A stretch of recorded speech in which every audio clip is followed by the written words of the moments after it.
welcome to another video. If this is the first time you're seeing me, I am the Hermit Tarot, and this is my YouTube channel where I'd like to do tarot card readings and basically just post as often as I can. Obviously, if you've been here for a while, you know I haven't been posting very frequently lately, and there's been a lot of reasons for that. I think I've addressed those in the past.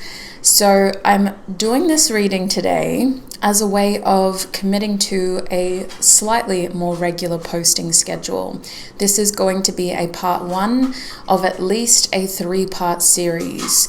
I don't really know at this stage how many more videos I plan to do, but I think we need at least 3.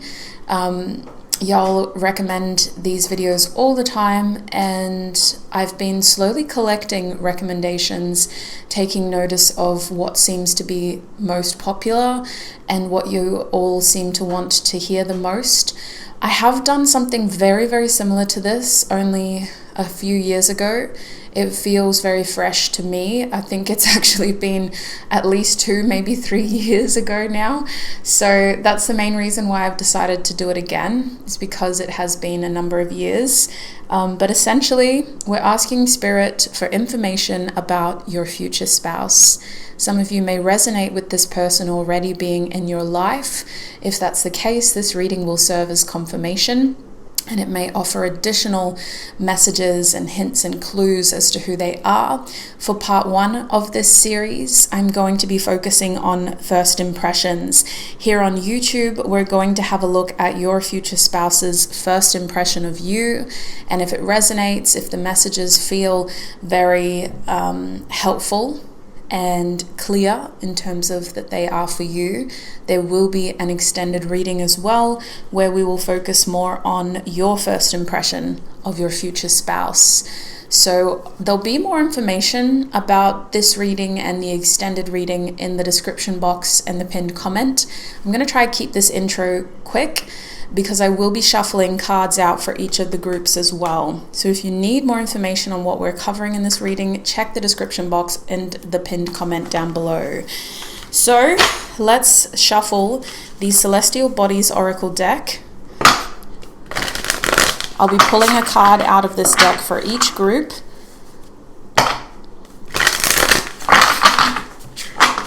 And this card will tell us a little bit more about each group, and it will be how you select a group as well. So if you want to skip the shuffling process, check the timestamps in the description box or the pinned comment. Otherwise, this could be a helpful way of figuring out which of these groups you feel most drawn to. Spirit, please help me to offer the collective the most clear, honest messages about their future spouse. Please help me connect to the groups today, so that I may offer them the most clear, honest messages. Thank you, Spirit. All right, for my group 1s, please, Spirit, what card may offer group 1 the most clear, honest messages about their reading? We're going to take this one. Okay. So for group 1, the card that's coming out for you is Libra. For my group 2s, please, Spirit, what card may offer group 2 the most honest messages? Group 2, you guys have the first house coming out. Is that even in frame? Yeah, kind of. Group 3, please, Spirit, what card may offer group 3 the most clear, honest messages? Group 3, please, Spirit. Okay, for my group 3s, I have the 7th house coming out for you. And group 4, that was really quick. We have the 6th house for group 4. So we have 3 houses for 3 of the groups, 1 zodiac sign. Now, with the signs and with astrology in general, it can be hard not to be biased. But the thing is, sweet soul, when I read your comments, I realize how all these little nuances of information that you feel drawn to when I pull these cards can be helpful ways in which your intuition is trying to guide you towards a reading. So if you feel drawn towards this group because you're a Libra, then so be it. You can always click out of it if you feel like the messages aren't resonating for you. You don't have to stay committed to the reading if after a certain amount of time it doesn't feel like it resonates. If you prefer intuitive messages and intuitive ways of selecting a group, then I highly recommend that you pause the video now so that you can tune into your intuition and figure out which of these 4 groups is intuitively calling you. If you have your own method, pause the video now. If you want assistance, I do have a guided meditation that will be playing right after this. So let me just double check my camera, make sure we're all in frame. Okay, there we go. Alrighty, so Group 1, Group 2, Group 3, and Group 4. Those are the 4 groups. When you know which of these 4 groups you're feeling most drawn to, click on the timestamps in the description box or the pinned comment and join me in your reading. So the first thing I want you to do with me is to take in 2 deep, mindful breaths. Breathe in, 2, 3, 4, and out, 2, 3, 4, and in, 2, 3, 4, and out, 2, 3, 4. Now I want you to focus on clearing your mind. It's natural to have thoughts racing at this point. I want you to embrace each thought as it comes and let it slip as quickly as it came in. Focus on clearing and balancing out these thoughts so that they come and go without a desire to be attached to them. And now, with a rested mind, I want you to think of the first group that comes to your mind. It may be a number, it may be an object that I showed you. It could be a specific color, it could be a feeling that you felt when I showed you each of the groups today. When you are ready and when you feel confident, select your group and join me in your reading.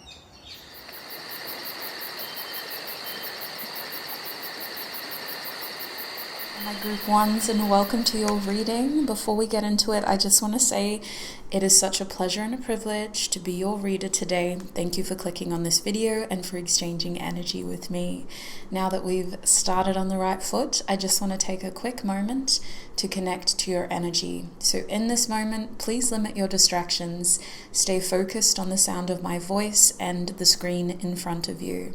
Spirit, please help me to connect to my group ones today. Please help me to channel the most clear, honest messages for their reading about their future spouse. Thank you, Spirit. Now, as you were, sweet souls, I highly recommend that you do have something handy to take notes of what we're going to cover in today's reading. If you did miss parts of the intro, this is going to be a series of readings. I'm not too sure how many of these videos I'm going to put out, but I do have the number 3 in my mind as a minimum, so this will be part 1. We're focusing on your future spouse's first impression of you in part 1. And for the extended reading, we're going to have a look at your first impression of them. So part 2 will be released shortly after this one. I would say at least a month after this one. I might do something different in between, and then we'll release part 2 after that. But I'll be brainstorming ideas for part 2. So at the end of this reading, if you have ideas, please let me know in the comment section below. With all of that being said, let's go ahead and get into your reading, sweet souls. So I can see with this Libra energy being here, group 1, your future spouse's first impression of you has a lot to do with your charming personality. You certainly have a strong first impression, whether you say much or not. This person is going to be very aware of the fact that you have admirers. And there's something about the way that you carry yourself and the way that you move, as well as the way that you speak, that really stands out to them. You are definitely a classic beauty in their eyes. There's something very classically attractive about you. It could be your face. There's something about your face that comes across as long, and your features come across as long as well, and that really draws them in. Now, the Libra energy is an energy of beauty, and it can be quite striking. So regardless of gender, I do think that your future spouse's first impression of you is very appearance-based, and it's positive. It's a positive feeling of them noticing your features, noticing how unique you are, and noticing how attractive you are to them. The thing is, you're not just subjectively beautiful or handsome, you're objectively beautiful or handsome. Your future spouse believes that a lot of people would find you attractive and that you would have a lot of people's attention. There is this feeling of this person kind of placing you at a distance and observing you from afar initially, being able to watch how you interact with others first. And they may believe that you have quite a congenial personality. You might come across as someone who likes to kind of have a yarn or a conversation with most people. You come across as a bit diplomatic, so there may be moments where you bite your tongue, you don't always say what's on your mind, and they may think that your sense of humor is very carefully curated. So if you have the opportunity to say something funny in front of them, they feel like it's come from a place that is kind of curated with an agenda. This person sees you as someone who is a thinker. It's not all that meets the eye with you. There's a lot more going on under the surface. And they do think that you're a bit aware of your public image. They think that you're a little bit aware of other people's eyes on you, and that you may act a little bit differently because of that. This person feels curious as to who you are beneath your external layers and who you are beneath this sort of public space that you may have met in. They may also see you as someone who many different people are curious about and trying to keep up with. There's an interesting air of mystery to you during their first impression, and it makes them want to get closer. It makes them want to peel back layers and to really kind of know more about who you are without everything else around you, all the other distractions and people and things for you to think about. This person may believe that you're someone who gets a lot of attention in public spaces, or they may feel like you're someone who other people gravitate towards, mostly because you come across as very charming. They feel like a lot of people want to have your attention. They want to have you in a conversation at the very least. This Libra energy also makes this person curious about your mind, curious about what you think, and curious about where your attention is. I feel like if this person doesn't have the ability to spend a lot of time with you in the beginning, they kind of have this energy of worrying in the beginning about who has your attention, what are you doing type of thing.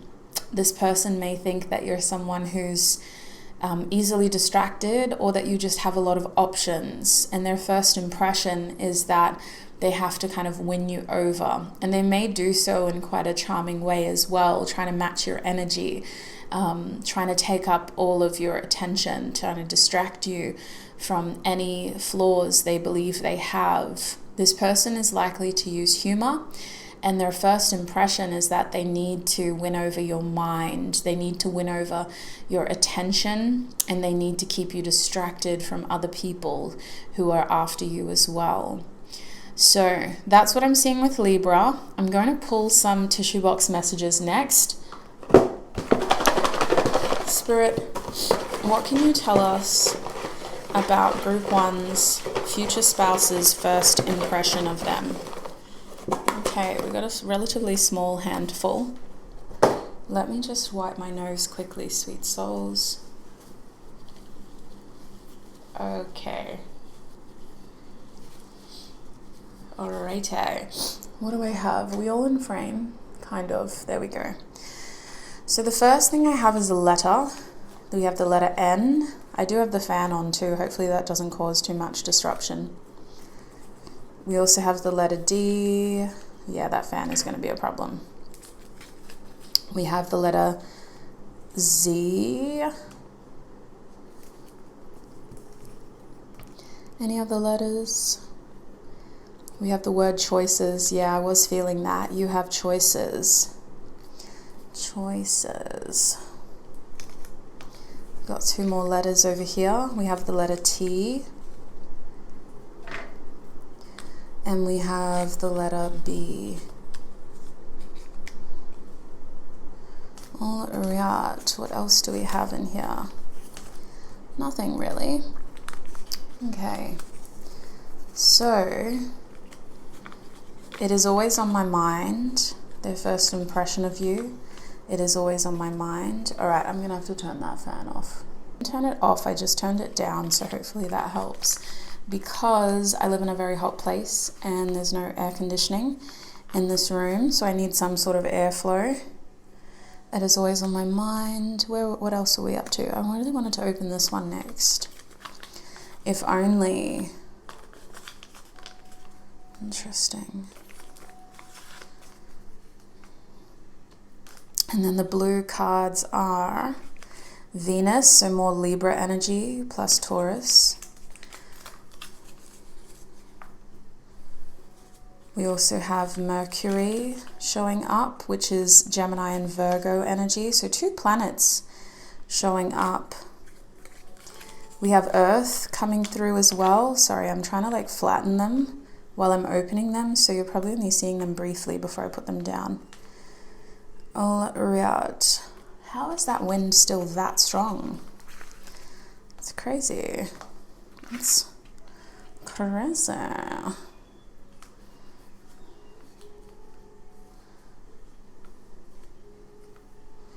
All right. And we also have crown chakra, Sahasrara. My pronunciation could be way off there. And we have forgive. Interesting. That's strong for a first impression. That's not what you'd typically expect. I'm just making sure we're in frame. Cool. Okay. So Libra's showing up twice, which has strong synchronicities. I feel with Venus though, Venus as its separate planet is almost saying that this person's first impression of you is that you're strikingly beautiful. Like you're not just a little bit attractive, you're very attractive. Venus is showing up as someone who a lot of people would say you are attractive. And this is their first impression of you, sweet souls. So if you're sitting there and you're going, nah, I'm not at all like that, like what? For some reason, it comes through as very obvious in their first meeting of you. It could be what you're wearing as well and how you've done your hair. But Venus is a natural beauty.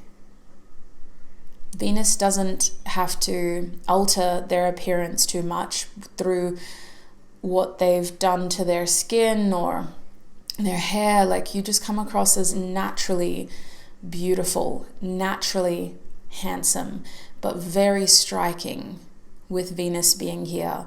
And there could even be some sort of baby doll thing going on because you also come across as youthful and fresh.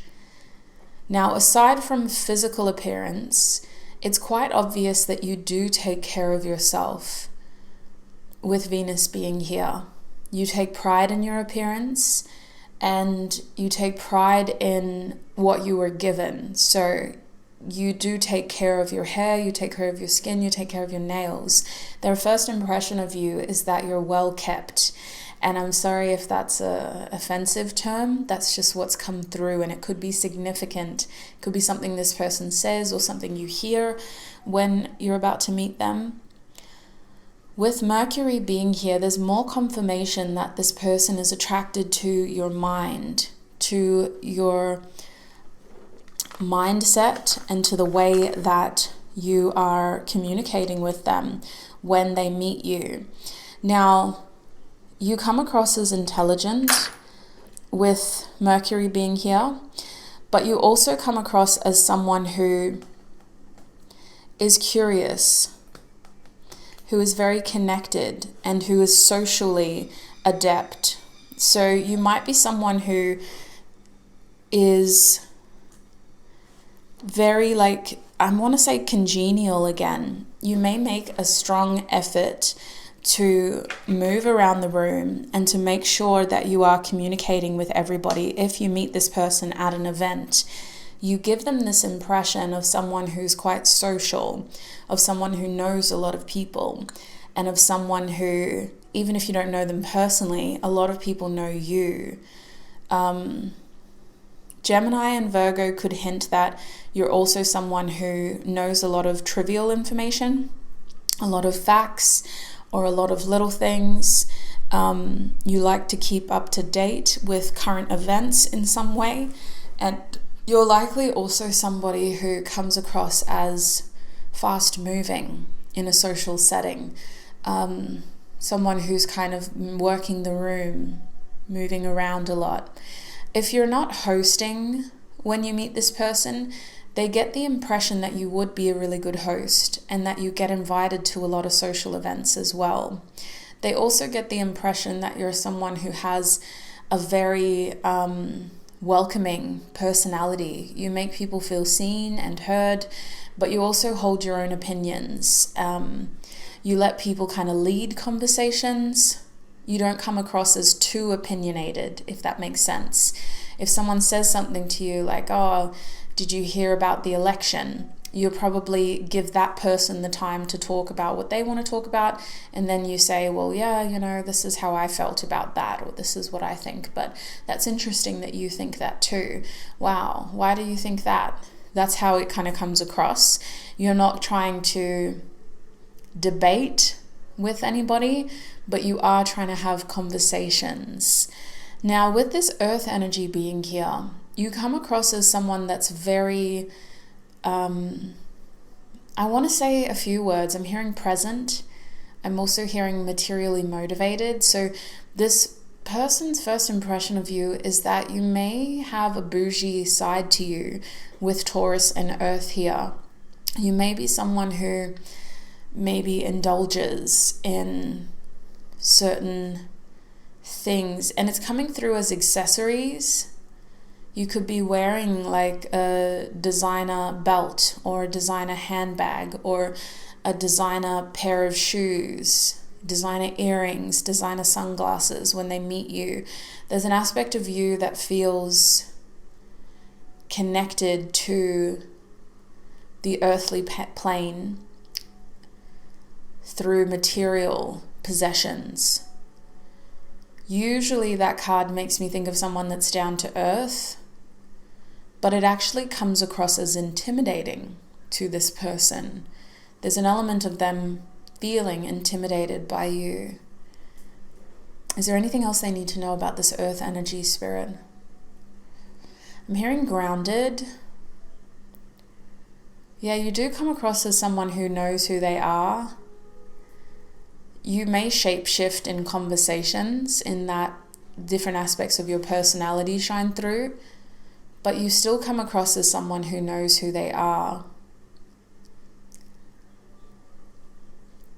I don't think I'm getting anything else with that, sweets. We're going to move forward unless earth signs are significant, because we already have Taurus and Virgo here.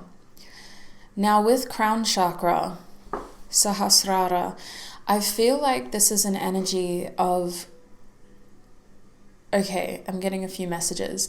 The first thing I'm seeing is posture. You standing really tall and holding yourself highly. And it's really reflected in the way that you can command a room. You command a lot of attention. So there could be ways that you move in which like you're trying to consciously keep your posture straight, your head tall, your shoulders back. And this may not be something you do all the time, but it is something that you do when they first meet you. They're noticing your posture, and you come across as someone who holds themselves tall. That's what the words are. I'm holding myself tall. My head's high, my shoulders are back. I'm confident, but I'm relaxed. Now, the other message I got with crown chakra is in relation to this observation energy that they have of you. Their impression is that you read people and they believe that you observe and you digest and you listen and you're really trying to feel the energies of people. And this person believes that there's a lot that you are processing. There's not a lot that you are saying. They feel as though you may feel more than you show when they first meet you. And the other message I got with crown chakra is in relation to source and that feeling of connection. It might be quite obvious when this person first meets you that you are a person of faith or that you have a strong connection to your religion or to your spirituality. But the crown chakra energy is not about us. It's about the greater good of those around us. So this person gets a strong impression that you use your beliefs, your values, to help others. You come across as a very conscientious person, as someone who is trying to help other people in some way. And they could witness you do this. I'm hearing random acts of kindness. They could see you offer somebody, a seat. Or if it's like in a group setting, they could see you handing out plates or handing out food. They feel like you're very kind-hearted. And it's not about how it looks, it's about doing it for you, doing it for the energy around you. This person gets a strong impression that, for example, you believe that what goes around comes around. And so you try to put good out there in the ways that you can. The forgive is interesting. Intuitively, what I feel with this is that this person's first impression of you is that your heart is very kind. You may not forget, but you try to forgive for the goodness of your soul. There's a strong energy here of you trying to be a good person when they first meet you, and their first impression is that you're trying to really turn a leaf or turn a chapter with either a specific relationship in your life or with a relationship between you and your spiritual beliefs, your religious beliefs. You're trying to turn a new chapter when you meet them. Choices, I covered that before. This person believes you have choices, group 1. And let's talk about the initials now. So with the initials, these could be this person's initials. It could be your initials as confirmation. But I do also intuit words from these initials. So let's start with N up here, which is hiding. The first thing that I got was never. So I feel like this person's first impression of you is that you're probably going to say hello, but things aren't going to get quite far. They may assume that, this is a situation in which you would never give them a chance or you would never have time of day for them. There's something about the situation that makes them feel very fortunate to have crossed paths with you. With the letter T over here, I'm hearing that this is probably their initial. It's coming through very strongly that this is probably their initial. Or a name with the letter T that starts with the letter T could be very significant to how you meet this person. Now, I do think that this person's first impression is that they have to win you over. The word that's coming through is actually trumps. Like I have to trump the competition. I have to triumph over the competition, those words. I'm also seeing with the letter D, don't. So there's a lot of inner going back and forth within this person about whether or not they should try to pursue you at the time that they see you and meet you for the first time. Their first impression of you is that they should probably either stay professional or be not do something stupid is what's coming through. But I feel like this person can't help themselves. They just want to. They're going to probably come across as more outgoing than they actually are. They definitely can't help themselves when they meet you. They just feel very drawn to you. We have the letter B over here as well, group 1. B is coming through as a few things. I think that this person's first impression of you goes into a very like sexual sort of thing, because I'm hearing the word bed, and I'm also like seeing things that they would be imagining doing with you. I'm sorry if this wasn't the type of reading that you wanted, but that's probably something that they will talk to you about after you guys get to know each other better. They'll let you know that their mind was going wild thinking about you when they first met you. Is there anything else with the letter B though, Spirit, that group 1 needs to know about? Yeah, I keep hearing bad words like bad, don't, never. It's interesting. This person's mind is really like, oh, do we do it? Do we not do it? They might even need to give themselves a little pep talk, or they might be trying to work up the courage. I'm even hearing liquid courage. They might be drinking more so that they can get more confident to approach you. It feels like this person is going to approach you in a social setting, and they are looking at you as like, oh, you're so much more comfortable than I am. Like, you're really working this room. This room is working for you. Like, that's how they're looking at you. And with the letter Z here, I'm hearing the word zeal and zebra. So with zeal, this is similar to trumps and triumphs. They feel like they have to really sort of push themselves, right? To have the courage and to really kind of, they almost feel like an underdog. They're showing me the 7 of Wands, someone who has to overcome a lot of adversity in order to be successful. But zebra is about camouflaging. So this person, it could be camouflaging themselves and just trying to kind of get closer to you, observing you. They feel like you're very good at camouflaging too. I'm even seeing like them trying to keep up with you and follow you, and you just bouncing around the room and talking in different circles and making it very hard, I'm hearing, for them to get closer to you. I don't think that's intentional though, but I do see a lot of fantasizing here with the if only, and it is always on my mind. Their first impressions are very internal.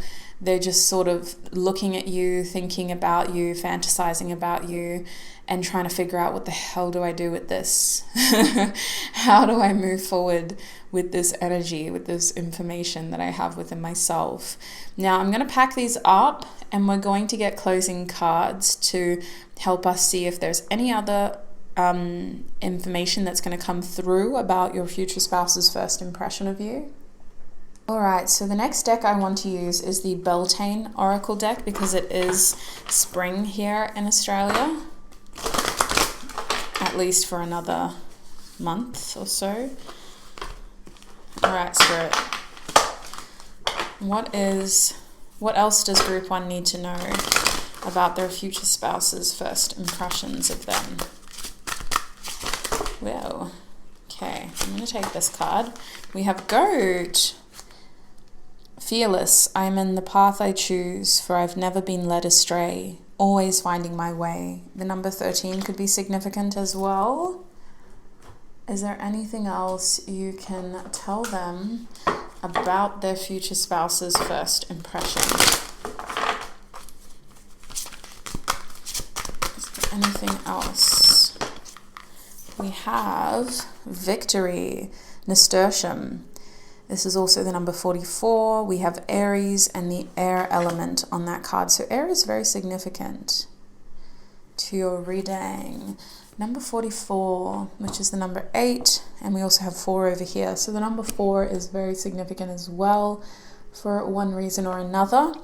The number 4 is a number that I associate with stability and independence, a lot of Aries energy. I feel the number 4 is about security and foundation, as well as coming through as a strong sort of,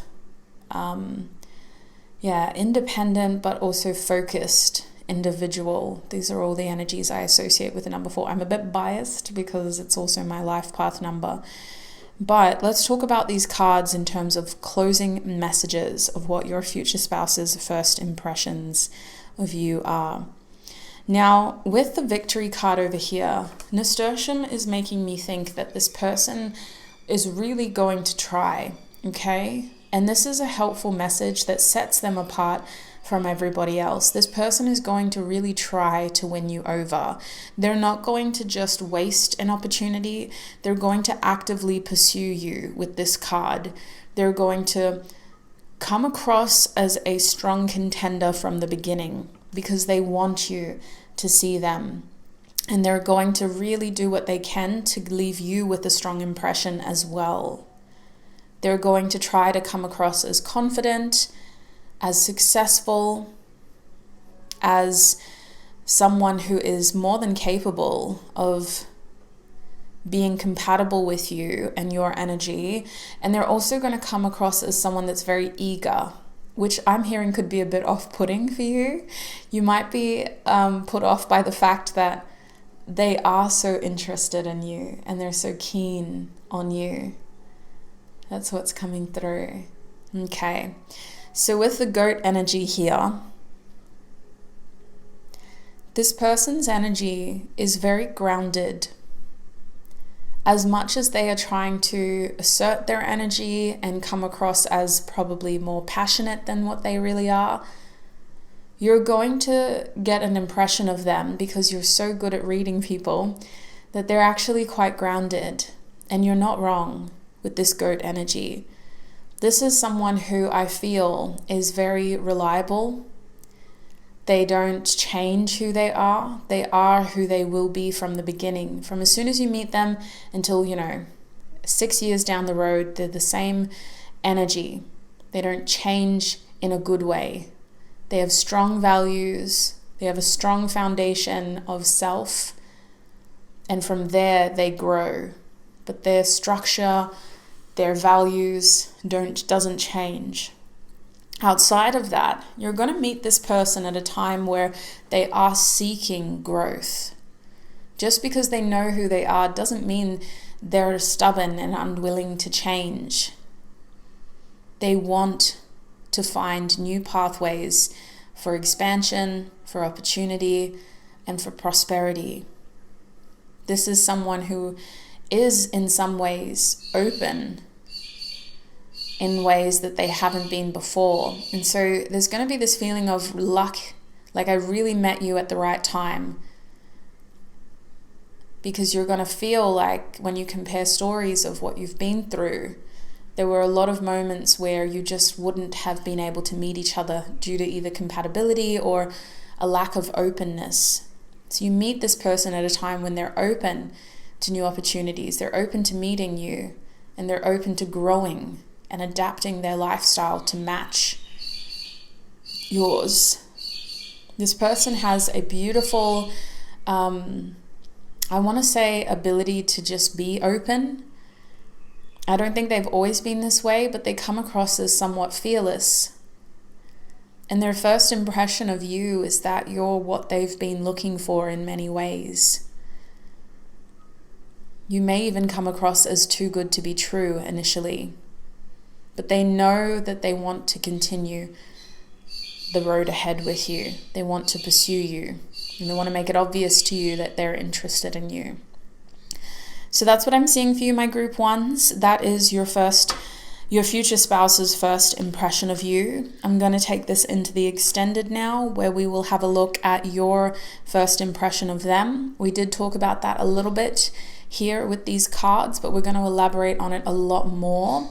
I'm going to pull tarot for you. I know that we didn't really pull tarot on YouTube, but I think in the extended reading, I really want to make sure that I'm able to pull those messages that you need to hear.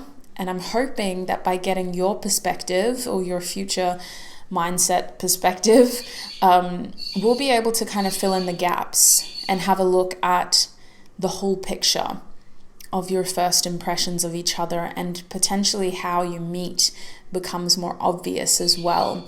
So if that sounds interesting, and especially if the first part of your reading has resonated, the link to your extended reading is in the description box and the pinned comment. That link will take you to a page on my website where I host each group's extended readings. So please make sure you click on the right group and the right reading. Remember your group 1 of the first impressions reading that I posted in the Future Spouse series. Thank you, group 1, for all your time, for all your energy, and for supporting me right here on YouTube. I appreciate you for trusting me with these messages and for letting me be a part of your journey. It's been an absolute pleasure to be your reader today as we're parting ways. And until I see you again, I wish you peace, prosperity, abundance, happiness, health, wealth, success, and joy on your journey ahead. Goodbye for now.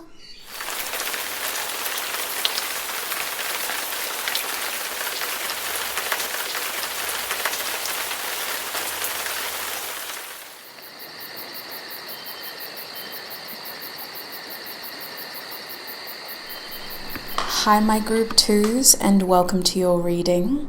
If you recognize this first house energy, then this is going to be your reading. That card would have been selected in the intro or from the timestamps.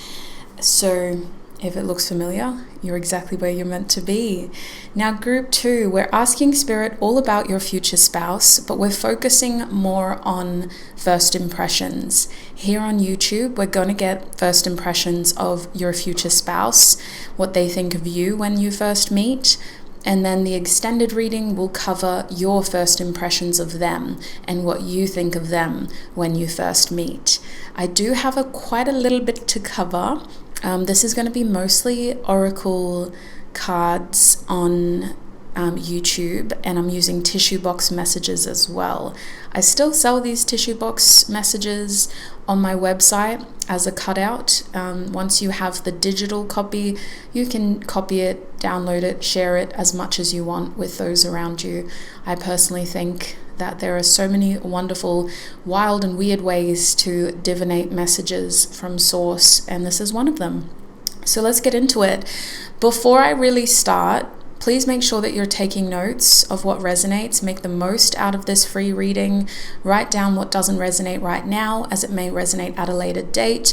And I just want to take a quick moment to tune into your collective energy. So Spirit, please help me to connect with my group 2's energies. Please help me to channel clear, honest messages in their reading today, focusing on their future spouse and that first meeting. Please allow a clear channel of clear messages to come through. Thank you, Spirit. Okay, my group 2s.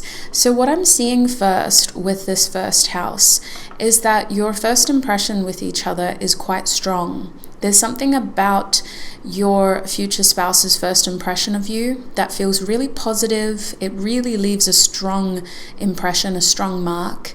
And it also feels like it marks the start of a new chapter for them.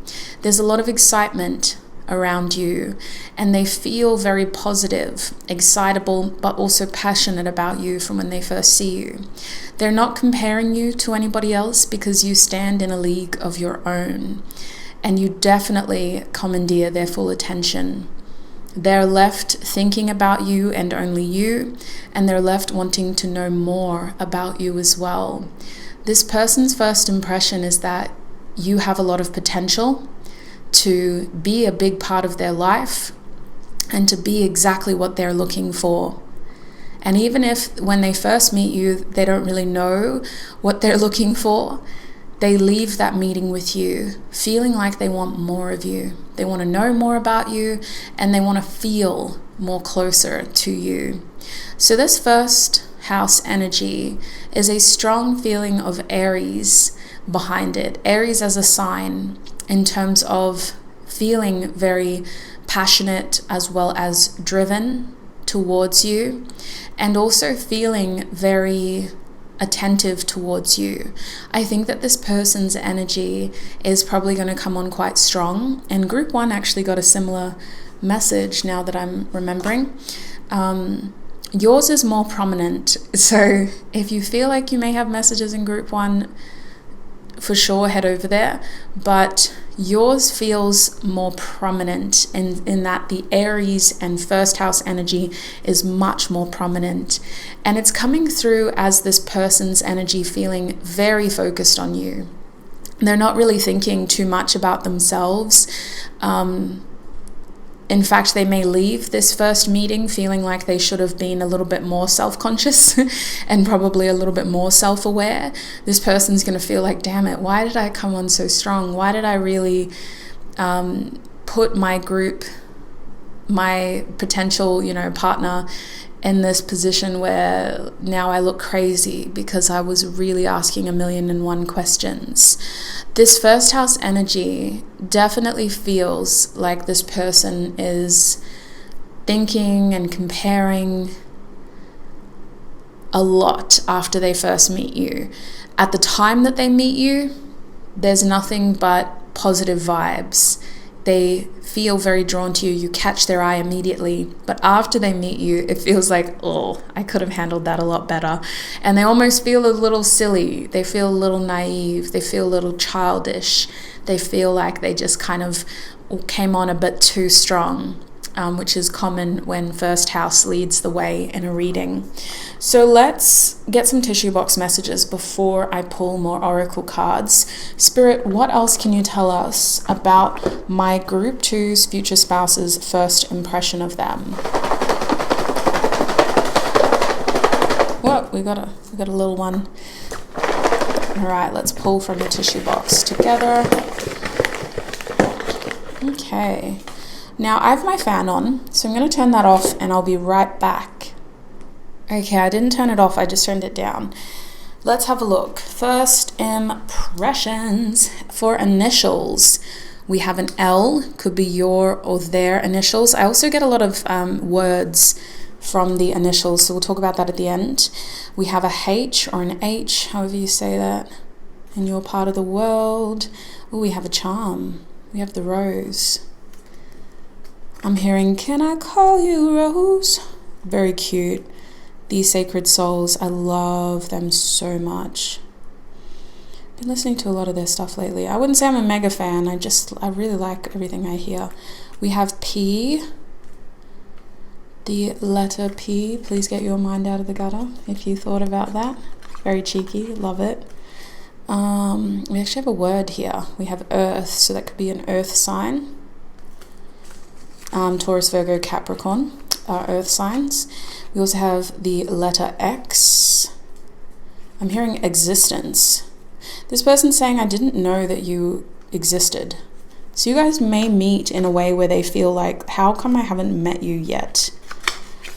Oh, we have friend, a friend. You guys may have mutual friends. Your first meeting could be through a mutual friend, or you could find out that you have mutual friends. Definitely a lover. Yeah. Their first impression is that you two could be friendly, but they want to pursue a romantic connection with you. We have gratitude. This person will feel very grateful that they met you. As soon as they meet you, they're very grateful that they did. Possible signs, we have Aquarius, ages 65 to 75 could be significant. We also have Gemini, so 13 to 19 could be significant age periods or age gaps or just ages in general. We have 35 to 40 with Libra. We have Capricorn, 55 to 65. For planets, we have Venus, which includes more Libra energy, more Taurus energy. We have Earth again. Wow, so we got Earth twice. So very strong Capricorn, very strong Virgo, very strong Taurus. And we also have the 6th house. So yeah, more Virgo energy. And the 6th house is relevant to themes of routines, health, service to others, cleanliness, hygiene can also be aspects of the 6th house, but we have Hygeia as an asteroid that is specifically about that. So a lot of people say routines are more connected to the 6th house. However, with astrology, sweet souls, I am an enthusiast. I'm not an astrologist as a profession, and I highly encourage you to write down key terms that are interesting and to do your own research. You may research the 6th house and feel more drawn to other themes associated with that element in astrology. So I highly recommend you do your own research, even with the zodiac signs. It's very popular and common for people to know their sun signs, but there are a lot of nuances to each of the zodiac signs and how they apply to individual placements. So you may find themes in those placements of those signs that resonate more than just the stereotypical knowledge we have of these signs. Now, in terms of chakras, we have root chakra here. So a lot of new beginnings, a lot of energy of a new beginning between the two of you. This fan is not even strong and it's still blowing things away. That kind of tells me that this person feels very optimistic from the beginning about their meeting with you. They feel like the two of you are on the right page. They feel like they have a chance here to really try to show you who they are. They feel like you're very open-minded. They feel very drawn towards you. They're getting a lot of green flags after they first meet you. Key things that are showing up for me is that this person's mind is very active once they meet you. They're thinking a lot about what you're saying. They're trying to process what you're saying. This person may have strong earth energy, or they may just be talking to you with the agenda of trying to ground something with you. This first meeting is a chance for them to really try to ground a connection with you and turn it into something more, make it something more. So they're going to have it in their heads to try to see you again after they first meet you. And that seems to be one of their focuses. But with all this earth energy, Gemini, Aquarius, and Libra, I feel like this person is going to be very captivated by what you say, by how you move, by how you talk. If you have an accent, they're very drawn to the way that you pronounce words. And they feel like what you have to say is just so interesting, to the point where other people are like, calm down. It's not that big of a deal. Like, you could be talking about random stuff that everybody says, and you may even feel like what you have to say isn't anything special, but this person is hanging on to every word, and their mind is really thinking and overthinking everything that you're saying. Not in a bad way. It just feels like they have a lot to process when it comes to you and this connection. Now, this person is a deep thinker, is what I'm feeling. So they're not used to feeling this way about people. They're not used to, maybe they do find themselves falling into obsessions and getting really drawn to people initially, but they're also used to losing that obsession very quickly. I'm hearing quick to fall in and quick to fall out of love. So this person may be like, oh yeah, this is a crush, this is a strong infatuation, but it's not going to last. With you, there's a lot of optimism about maybe this could last. Maybe this is somebody very special, and maybe this is somebody more than just a 2-day crush or a 2-week crush. There's something about them really trying to be mutual with the amount of effort that they put into this first meeting. They want to look good, but they also want to give as much as you give. So if y'all are meeting under the pretense of like you're hosting and you invite a bunch of friends over and this person's also invited, they're going to be the first person to stand up and say, hey, do you need any help? I saw you moving that chair over. Is there any other chairs you want me to carry? They're very attentive, detail orientated, and they want to be helpful. They want to help out. That is probably one of their love languages, acts of service, and they're a giver. They do really enjoy receiving as well, but I think that when you first meet them, you're going to get this impression of them being helpful, attentive, and trying to help you in any way that they can. They could be very chatty. I'm not getting this for all of you, but they could be very chatty. They could have a lot to say, and they may really feel like they've said too much after they first met you. They may feel like they overdid it and that they should have been a little bit more demure and mindful and maybe even mysterious. But I think that this person just is so like almost like a puppy dog, like, tell me everything about you. I want to know everything about you. And they're very much a complimenter too. And they may even leave feeling like I should have complimented group 2 more. But when they do give a compliment to you, it's intentional. It's not just trying to blow smoke up your ass and trying to make you feel good for no reason. Like, it's genuine. It's very genuine and it's intentional. And that's the earth energy coming through. They don't give out compliments just to be a people pleaser. Now, what else can they know with these cards, Spirit? Well, with these messages, the rose. I haven't talked about the rose. Aside from the song, Can I Call You Rose, by the Sacred Souls, this rose is also a gesture. It's a gift. So during your first meeting, this person will receive a gift from you or will be giving a gift to you. And that's very much validated by the 6th house energy we have here. These acts of service include gifts of acknowledgement of how grateful I am to have you in my life, of how grateful I am to be able to meet you. From the beginning, you're going to get an impression of this person being quite sincere, and they're going to get an impression of you being someone who is also sincere. I'm also feeling that this person sees you as someone who is probably a little happy-go-lucky when it comes to love. Their impression of you is that you come through as someone who's very motivated towards finding a partner, and you're looking for something brand new. So they resonate with that. They see you as someone who's really wanting a lot more out of the process and out of the kind of dating system.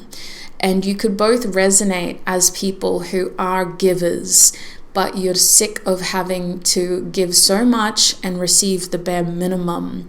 This person sees you as an intelligent person who knows what they want and who is definitely actively seeking something very specific.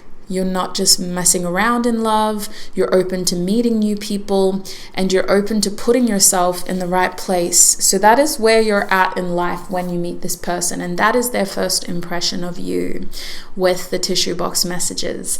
Let's get some more oracle cards out, which will be more specific about what their first impression of you is. I'm just going to pack up your tissue box messages. I usually pause the video, but we don't actually have too much here, so I think I can get it all done within 2 minutes, surely. Yeah, I keep hearing that song, Can I Call You Rose? Very beautiful. 'Cause you're sweet like the sun on me. I can't even remember the lyrics. I'm just hearing the melody. It's so sweet. So sweet. Okay, what else can you tell us, Spirit, about this person's first impression of my group chills? What is this person's first impression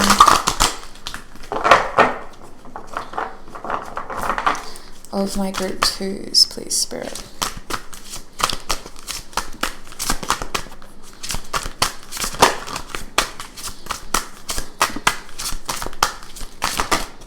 Okay, we have nasturtium, victory, Aries, air energy, and the number 44.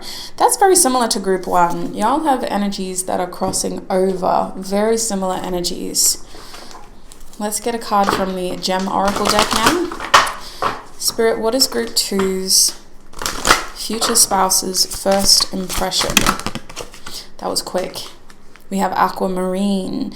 So this has the number 4. We have the crown chakra, and we also have the moon on it with the water element in the background. There's also a yoga pose down here, which you may resonate with. There's a lot of energy of release. And that's a very specific pose to stretch your hip flexors. You can feel the stretch up your back, but mostly from your hips to your thighs. It's a flexibility and mobility pose as well. But anyway, I encourage you to write down whatever symbols, numbers, signs, words resonate, and make sure that you refer back to it when you meet your future spouse. So here's the thing, the number 4 is incredibly significant to this group, and I think that's because of the root chakra that you got in the tissue box messages. The number 4 can also be associated with Aries because of the Emperor card. But in your energy, it feels very root chakra related, Muladhara related. There are 4 petals on the lotus flower that represents the root chakra. And those 4 petals help embody themes and symbolism of stability, of structure, of feeling safe, and of feeling good health from your foundation. The root chakra's energy is very similar to this idea, this concept that we've already covered in your reading of starting fresh and of having a new beginning. Your future spouse's first impression of you is definitely connected to these ideas. They may see you as someone who is really focusing on their security, on their stability, on their values. Your approach to love comes across as one that has a strong foundation, one that you've been working on from the ground up, and you're looking for someone to continue to build that with you. They also get the impression that you're a very strong person. You're an ideal partner because you come across as independent enough as an individual, while also having room in your life for a strong partner who can match your energy. They see you as someone who has a lot to offer, to be honest, but you're aware of what you have to offer as well. You're a catch because you've done a lot of work on yourself, on your lifestyle, on your own sense of security, and you're also a catch because you're self-aware. It's going to come up in conversation when you first meet that you've had to reflect, you've done some emotional healing, and you're also very intelligent and you're open to adapting the way that you think if it will continue to support your goals in love. You may have had to heal some family trauma with this aquamarine. You may have had to address unhelpful patterns and cycles within a family setting. And that's probably going to come up when you first meet, which is interesting. But your future spouse really resonates with these ideas. And they really resonate with the idea of taking care of yourself first and making sure that you are the person that you want to be, not the person you were conditioned to be or modeled to be from childhood. You may both resonate with having to reset intergenerational trauma and having to address intergenerational behaviors that you're not happy with, that you're not wanting to take into the next generation. And I think that you and this person are really going to be on the same page with a lot of things, because your future spouse's impression is that although you may have some strong ideas, some strong opinions, and a strong foundation, you are a green light, you're a green flag, you're exactly what they are looking for, and you're exactly who they hoped to find, who they hoped to meet. Their impression of you is that you're willing to start fresh. You're willing to put yourself out there, and you're doing so in quite a courageous way. The more that they get to know you, the more they see how it's taken you a lot of courage to be able to meet them, to be able to be open to love, I'm hearing again, to be able to want to share your life with someone. You also come across as a very motivated person. when talking about your goals or your ambitions or your hopes for the future, it's clear that you set the bar high, but you do so because you hold yourself to a high standard. You're someone who doesn't want to waste opportunity. And you give this impression that you're someone who could be competitive in a healthy way, in a way that's going to keep them on their toes. They see you as someone who goes after what they want, who isn't afraid to put their hand up, and you're definitely not afraid to try new things.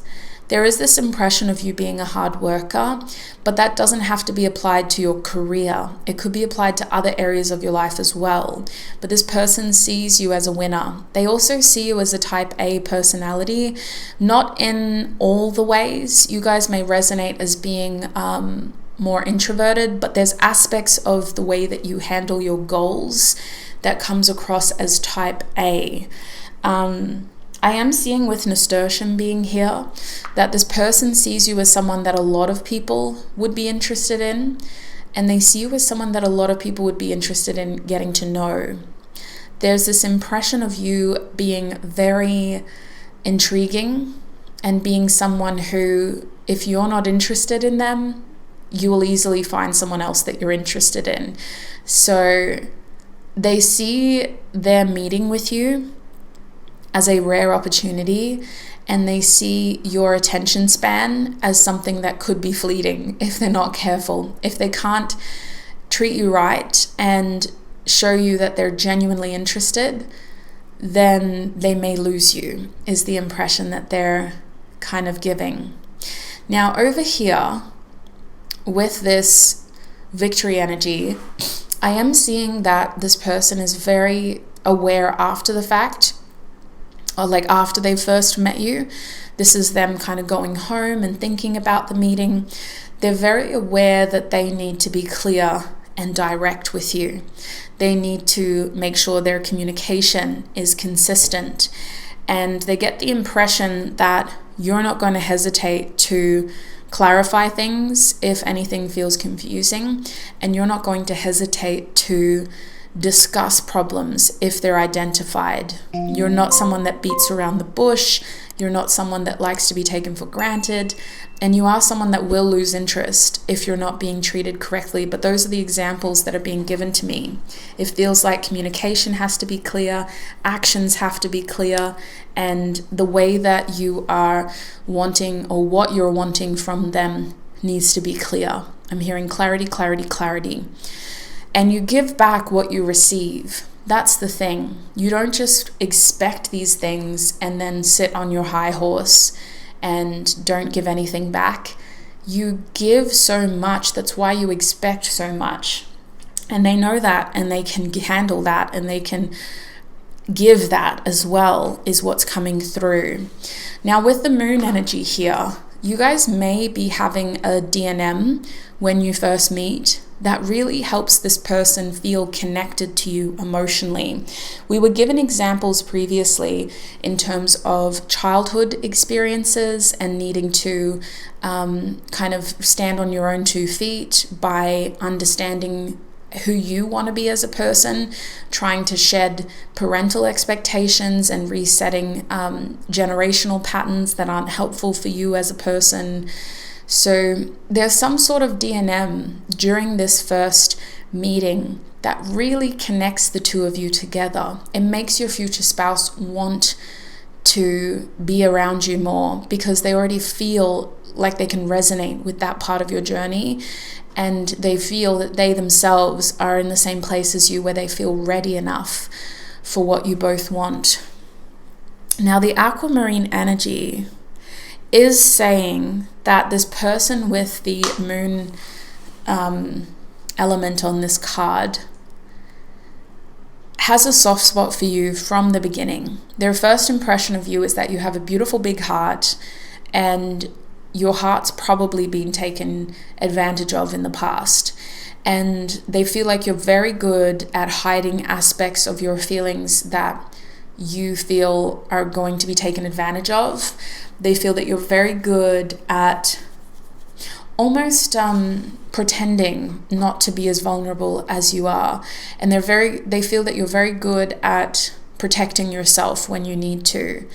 They also feel like you tell them something when they first meet you that needs to be treated sacredly, like a secret. And they honor that feeling. They honor that trust that you've instilled in them. And they honor the fact that you don't say these things to everybody. They really feel like they've made an emotional connection with you during the first meeting. And they also feel like you struggle to communicate your feelings and that this is something that you're working on.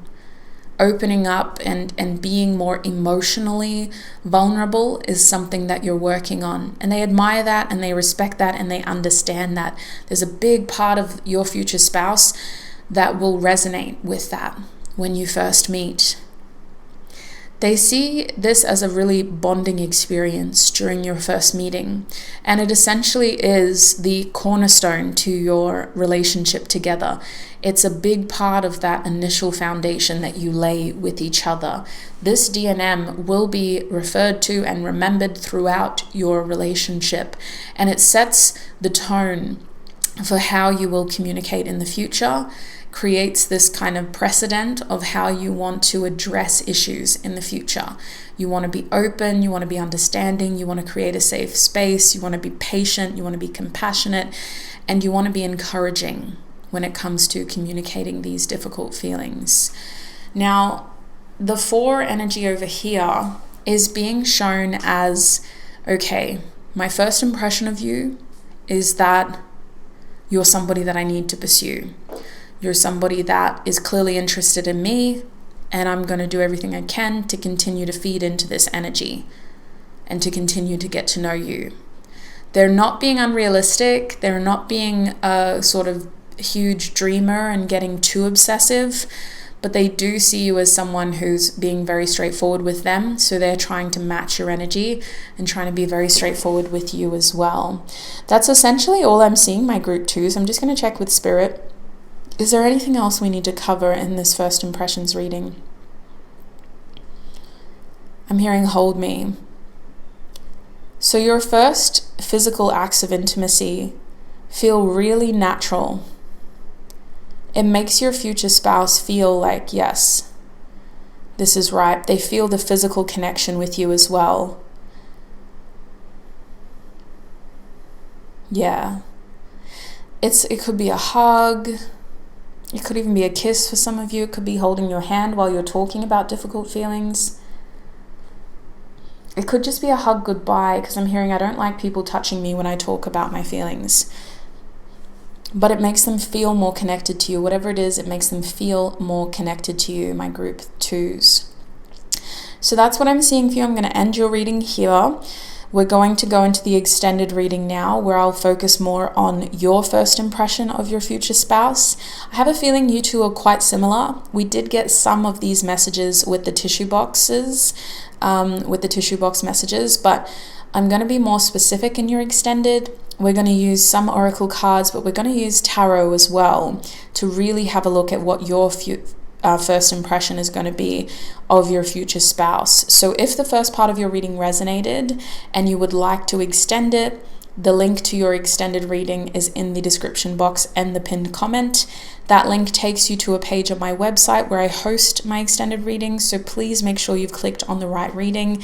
Each group will be separate. So remember, your group 2 of the All About Your Future Spouse reading, part 1, focusing on first impressions. Thank you so much, group 2, for all of your time, your energy, and your support. I hope this reading was helpful. I hope it does resonate a little bit, and I hope more than anything that it resonates with the future that you'll be creating with your future spouse. Thank you for your time, your energy, your support. Thank you for trusting me with your messages and for this energy exchange right here on YouTube. Until our paths cross again, I wish you peace, prosperity, abundance, happiness, health, wealth, success, and joy on your journey ahead. Look after your beautiful selves. Bye.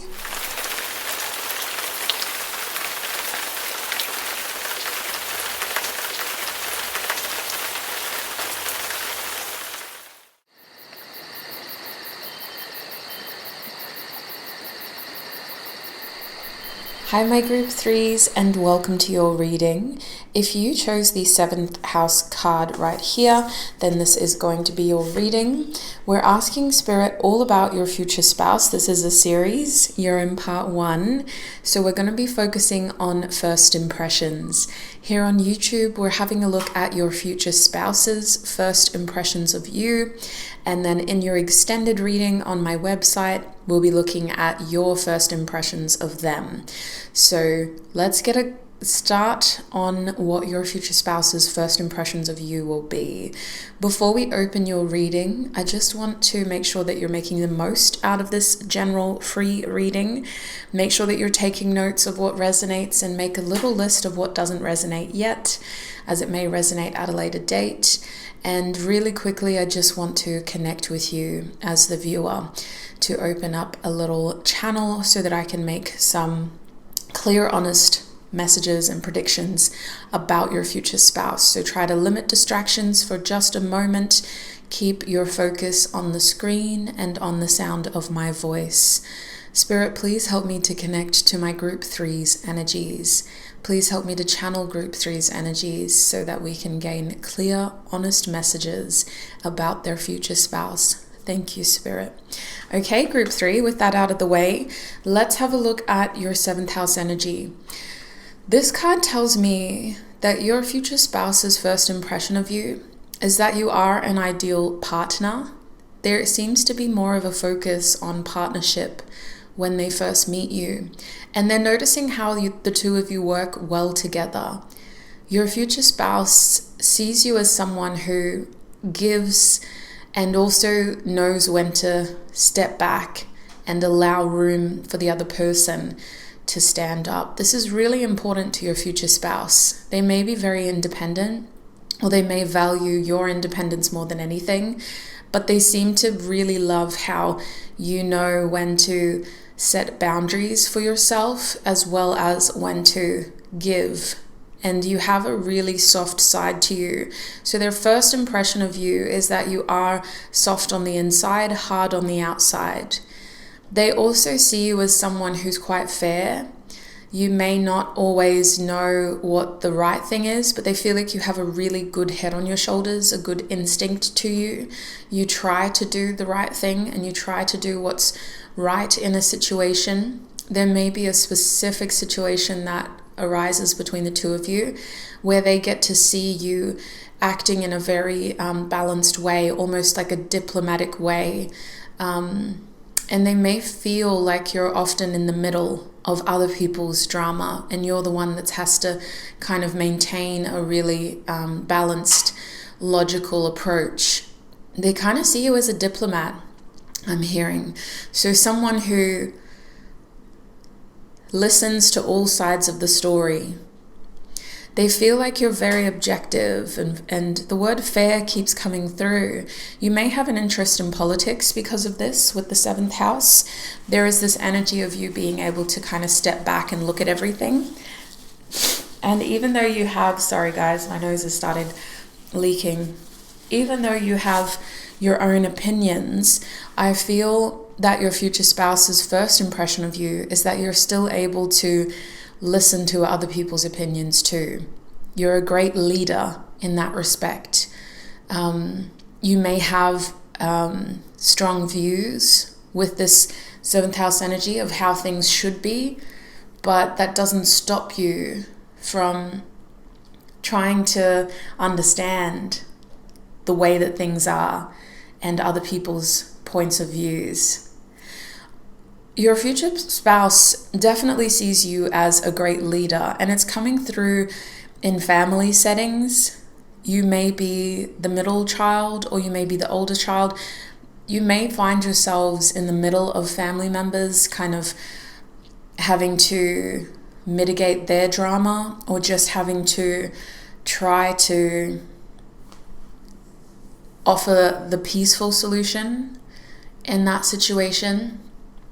Your future spouse is under the impression that you're somebody who's very caught in the middle, and they feel like you handle those situations very, very well. It could even be in your friend groups.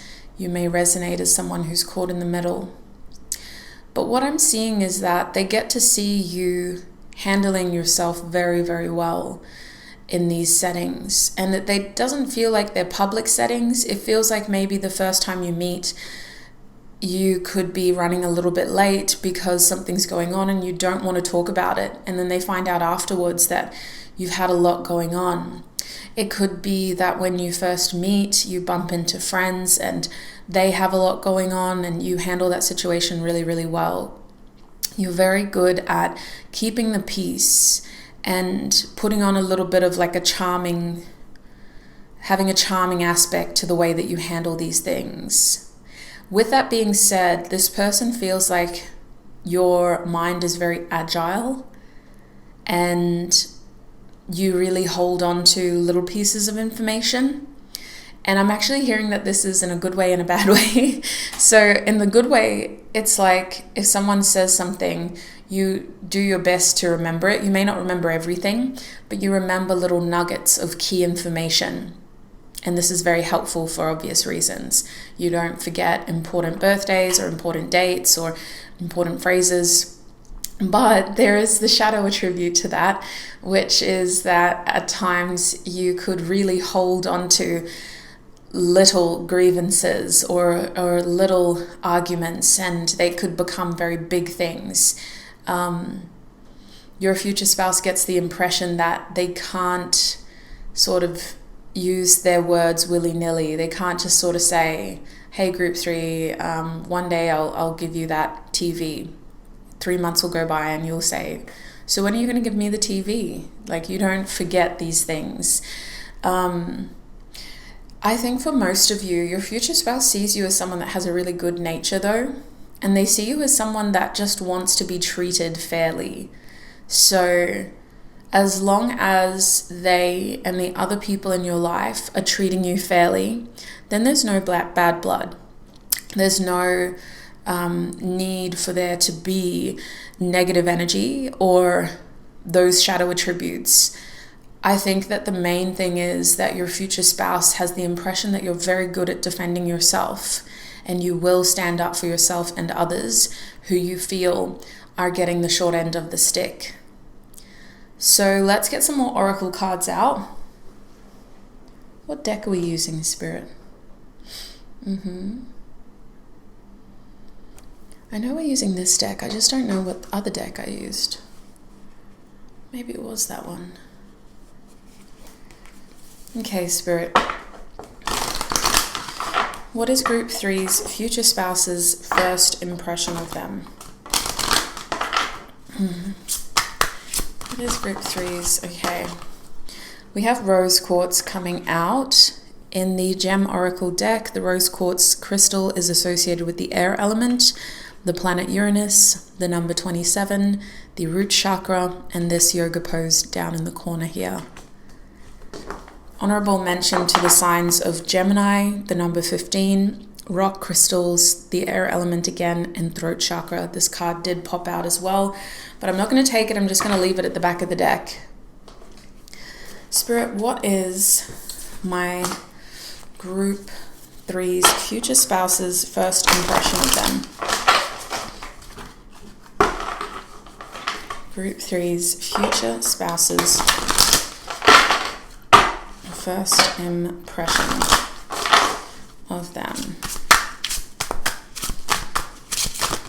Okay, we have love spell. This is the Beltane Oracle deck, and it says love spell number 21. Let the honey of your soul swell in the depths of love. There's some symbolism on here. We got more crystals. We have a bee. It looks like a honey bee. We have a honey stick. I don't know what the official name is. I've only actually used one of those once in my life. We have some beautiful flowers, some foliage. We have some pottery. Lots of interesting colors too. Red being quite prominent, which is interesting because the root chakra is red as well. So there's symbolism there in the color red. I feel as though this is, we also have self-worship. Yeah, your future spouse thinks that you really are good at standing up for yourself, and you're really good at putting yourself on a pedestal.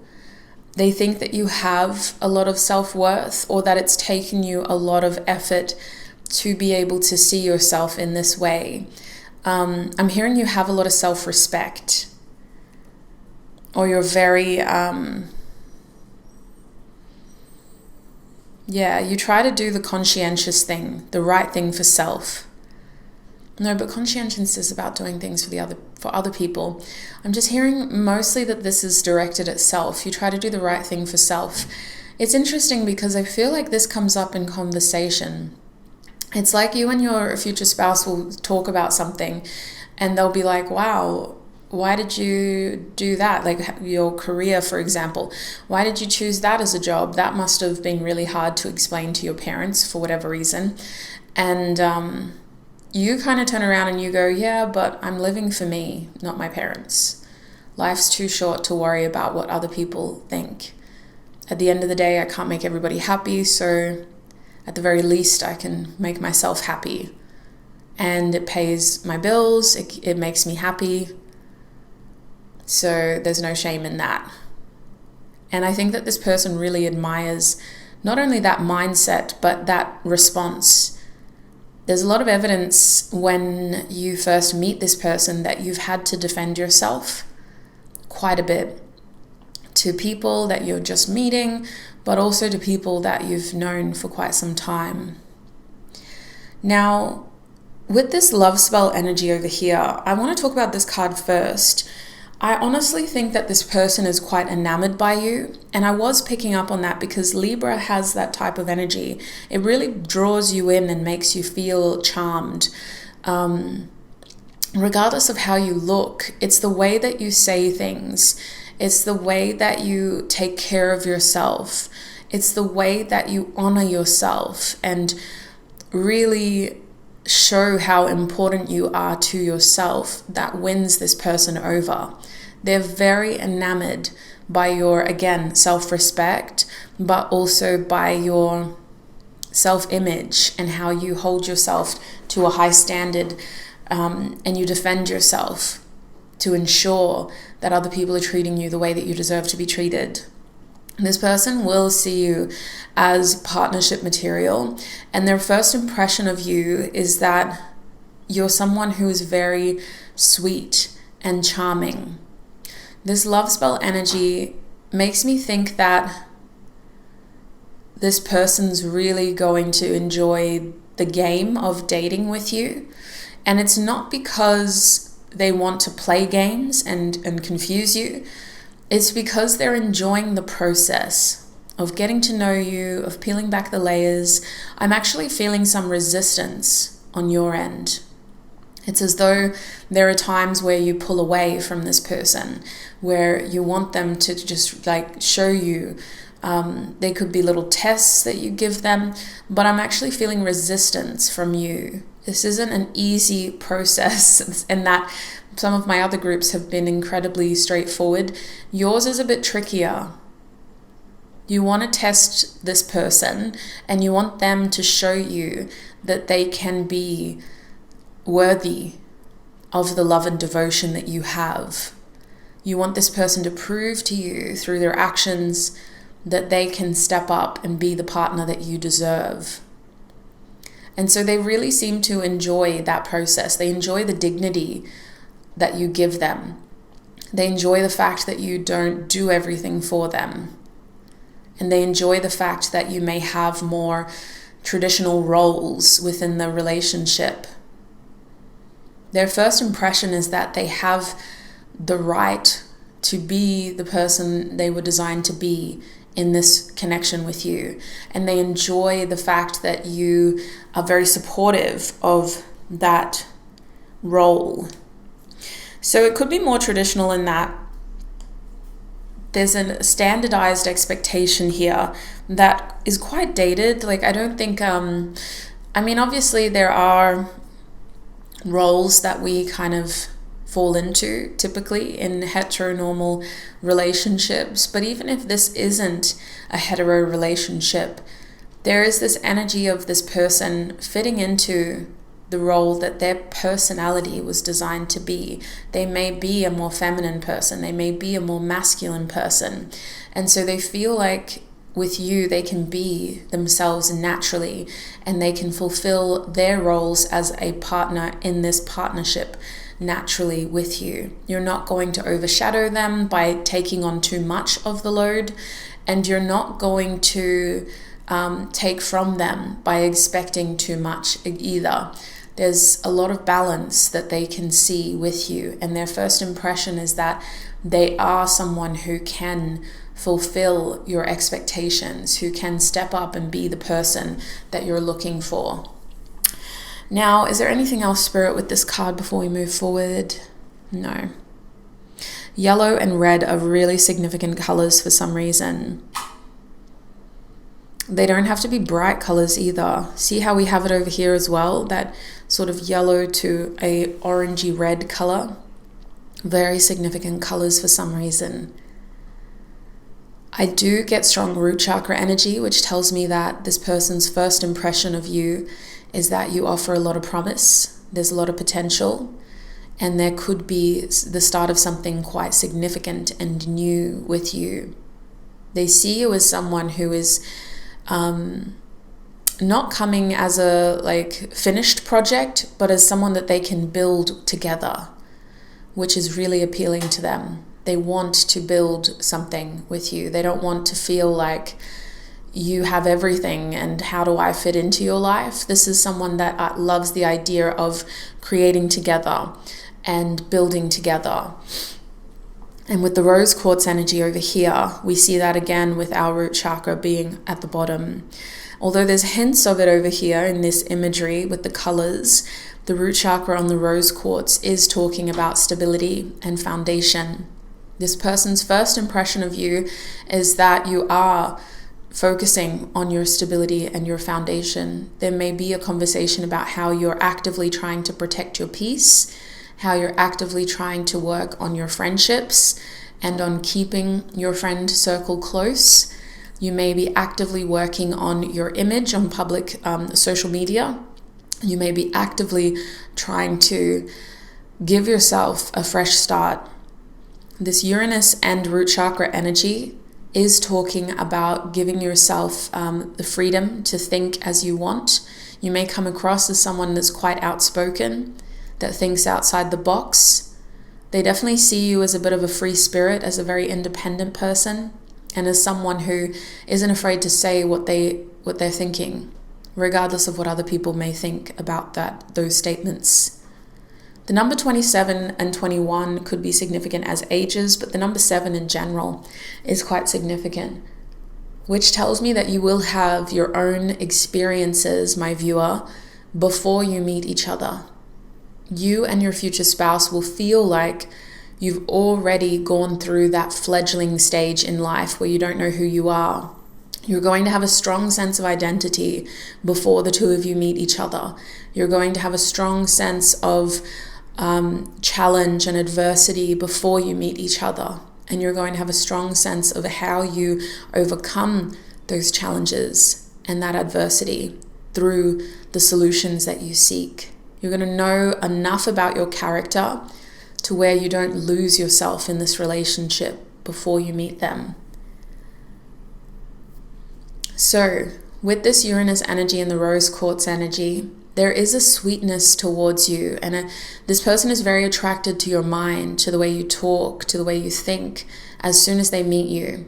Your future spouse has this impression that the two of you may not always have the same opinions, but they really enjoy the things that you say, the conversations that you can have. And there is this impression of them being able to be a close friend of yours first and foremost, as well as a partnership in love. They feel as though the two of you can be supportive, and they want to be someone who you trust, someone who you can come to talk about the things that you can't tell other people. This person is going to see you as a little bit of a lone wolf with Uranus here, as someone who prefers to work alone, who prefers to be who prefers to take initiative and who prefers to be independent rather than working in a group. With that being said, you may be somebody who is quite known by a lot of people. You could have a lot of acquaintances or people keeping up with you. But it's quite clear that you prefer to keep a low profile personally. You may have some sort of public version of you that people have access to, either through your social media accounts or just through your family, reputation, whatever it is. It's like there's this public version of you, and then there's this personal version of you. Not many people get to know the personal version of you. Your future spouse feels very privileged to have that honor, and they cherish that about your connection. They know that from the beginning. It's quite obvious. Let's get some tissue box messages to close your reading. Spirit, what is my viewers' future spouse's first impression of them? Okay, we got a lot of tissue box messages. I'm just going to oh my gosh, that was not English. I'm just going to turn the fan off. I'll be back. All right, that was quite fast. Now, you got a lot of tissue box messages. The first thing I want you to do is think of a yes or no question about your future spouse. And I'll tell you what the answer is at the end. I'm going to show you all the initials first. These initials could be yours or theirs. We have the letter R. We have the letter I. I'm hearing Risk and Ricky. You have the letter U. I'm also hearing Run. You guys may have been running from your family members. We have the letter W. Running from your past. We have the letter S. I'm hearing Sue Me. We have the letter Y. We have the letter Y again. So you or this person could have double initials in your first, middle, or last names. Or double letters, sorry. So like my name, for example, Lorraine, has 2 R's. We have a Z, or Z, however you say it. We have the letter J. J names are quite popular.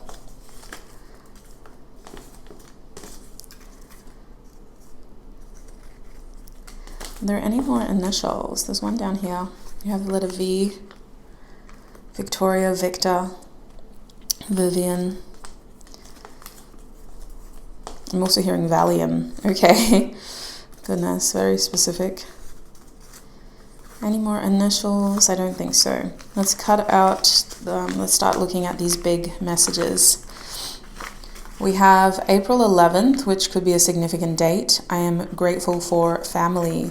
Easter Saturday could be a significant occasion. Okay. We also have January, I'm grateful for you. Capricorn or Aquarius could be significant. We also have November, I'm grateful for my fears. Scorpio or Sagittarius coming through with that. We also have July, I'm grateful for intimacy. This is Cancer and Leo energy. We have June, karmic partner, which is Gemini, Cancer.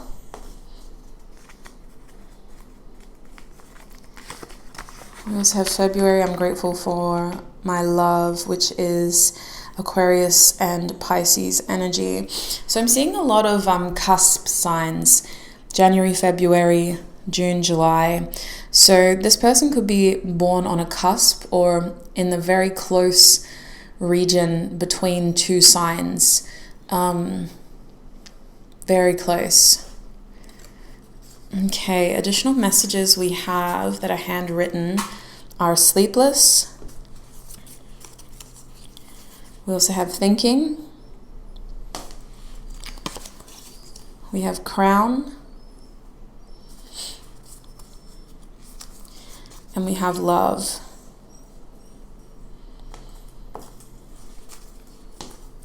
We also have another initial. We have the letter N. How are we doing? I might have to zoom out a little bit. We have the 3rd house coming through. I've written on this card Siblings, communication, affairs, local community, Gemini could be significant themes. We also have the 12th house coming through. I've written endings, surrender, jails, hidden, creativity, secrets, and Pisces. And we have the 4th house with Cancer, which is parents, home, foundations, children. You're probably going to have children with this person. Even if you have children already. Yeah, what's the energy here? You might have children from another relationship with the 12th house and the 4th house here. Yeah, because there's resistance about taking things forward. You need this person to step up. You need them to be someone who fits. And this is because another relationship didn't go well, or another talking stage didn't go well. So there was a lot of promise, and ultimately that person let you down. They couldn't be what you needed them to be. And so you want to make sure you get it right this time. You need this person to be the right person. We have Jupiter, Sagittarius and Pisces energy. We also have more zodiac signs. Cancer's coming through again. Aquarius is coming through again. Leo is coming through again. So this person is going to be the person that you'll stay married to for most of your life. You may have the opportunity to seek separation if that's what you want, but I think for the most part, this is a person who is going to be your life partner. And if anything changes, it's on your end. You're the one that seems to be in control of the relationship's outcome. We have another zodiac sign of Gemini. We have the 9th house again. I don't think we had it the first time, actually. I was looking at Sagittarius up here. So 9th house, expansion, foreigners, risk, philosophy, higher education. Taurus, fixed energy. We have sacral chakra, Svadhisthana. We also have the 10th house, tradition, career, authority, which is some Capricorn energies. And we have fire sign energy, lots of passion, lots of creativity, lots of attraction, lots of chemistry, longing. Yeah, this person is left in the dark for a little bit. You may not choose them straight away. We have learning as well. Yeah, you want to learn from your past mistakes. So the thing is, with this person, I really feel as though the two of you have maybe a long talking stage, or you have a long process of needing to feel confident that this is your spouse and that this is your life partner. You don't want to make mistakes with this person this time around. You want to be sure that you know them, and you want to be sure that you can trust them. It feels like when you've met this person, you've already had to go through something that really tested you. It tested your loyalty. It tested your ideas of what a relationship should look like. And it brought you responsibilities that you weren't ready for. So when you meet this person, you're spending a lot of time focusing on who you are as a person, on your foundation, on your home, on your children if you have children, on your parents. You're trying to ground yourself. You're trying to remember yourself, and you're trying to figure out how you could possibly share that with someone else again. There's a strong feeling of family being quite important, but your close family, like siblings and parents, being quite important at the time that you meet this person. So you could be living in a family home when you meet them. And the communication is very important when you first meet. This person gets a strong impression that you need to hear the right things and see the right things from them. They're put in a position where they feel like they're being tested by you. And they spend time longing for you, which makes me think that there's periods in which you may push this person away, or you may discourage the connection from moving too quickly. You may really want this connection to just have a slow start. You don't want to rush into anything. This person has an impression of you being an overthinker and of you needing to kind of tick off some list or box before you can progress things forward. They do see you as someone who has a lot of love to give, and they do see you as someone who can be very loyal and loving. But they also see you as someone who needs their independence and their freedom, as someone who likes to do things a bit differently, or who is challenging them to do things differently. This person will feel like you're different from other people I've dated.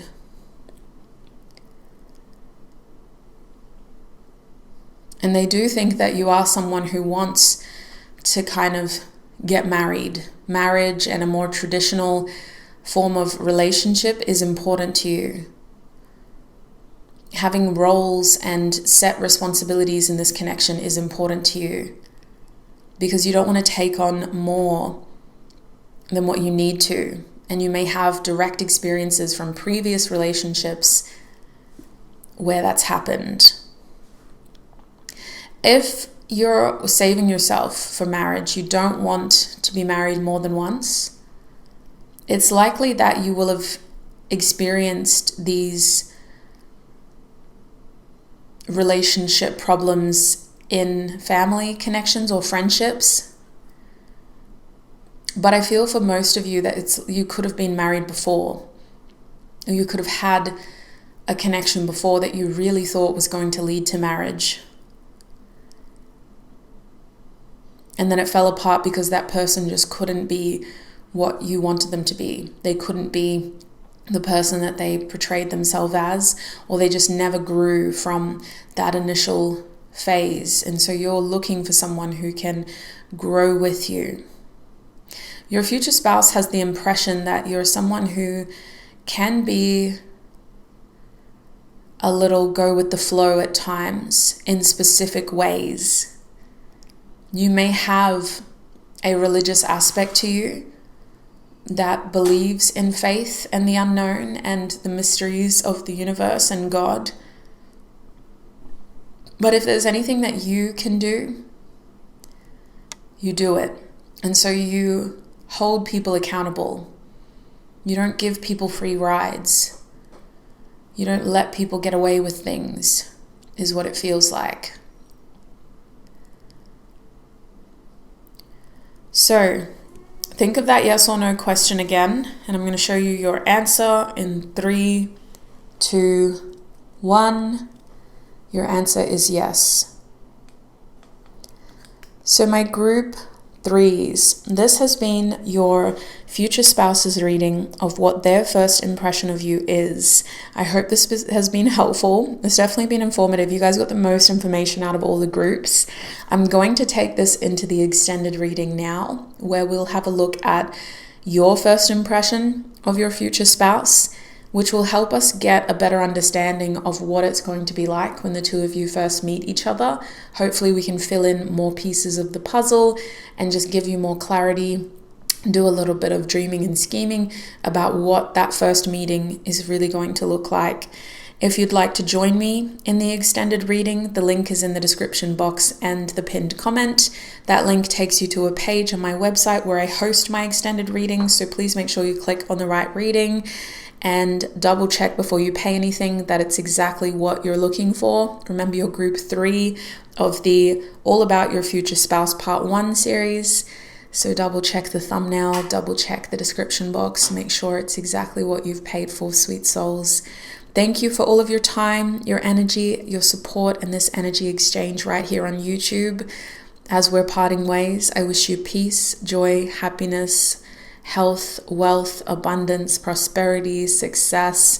Look after your beautiful selves until we meet again. Bye.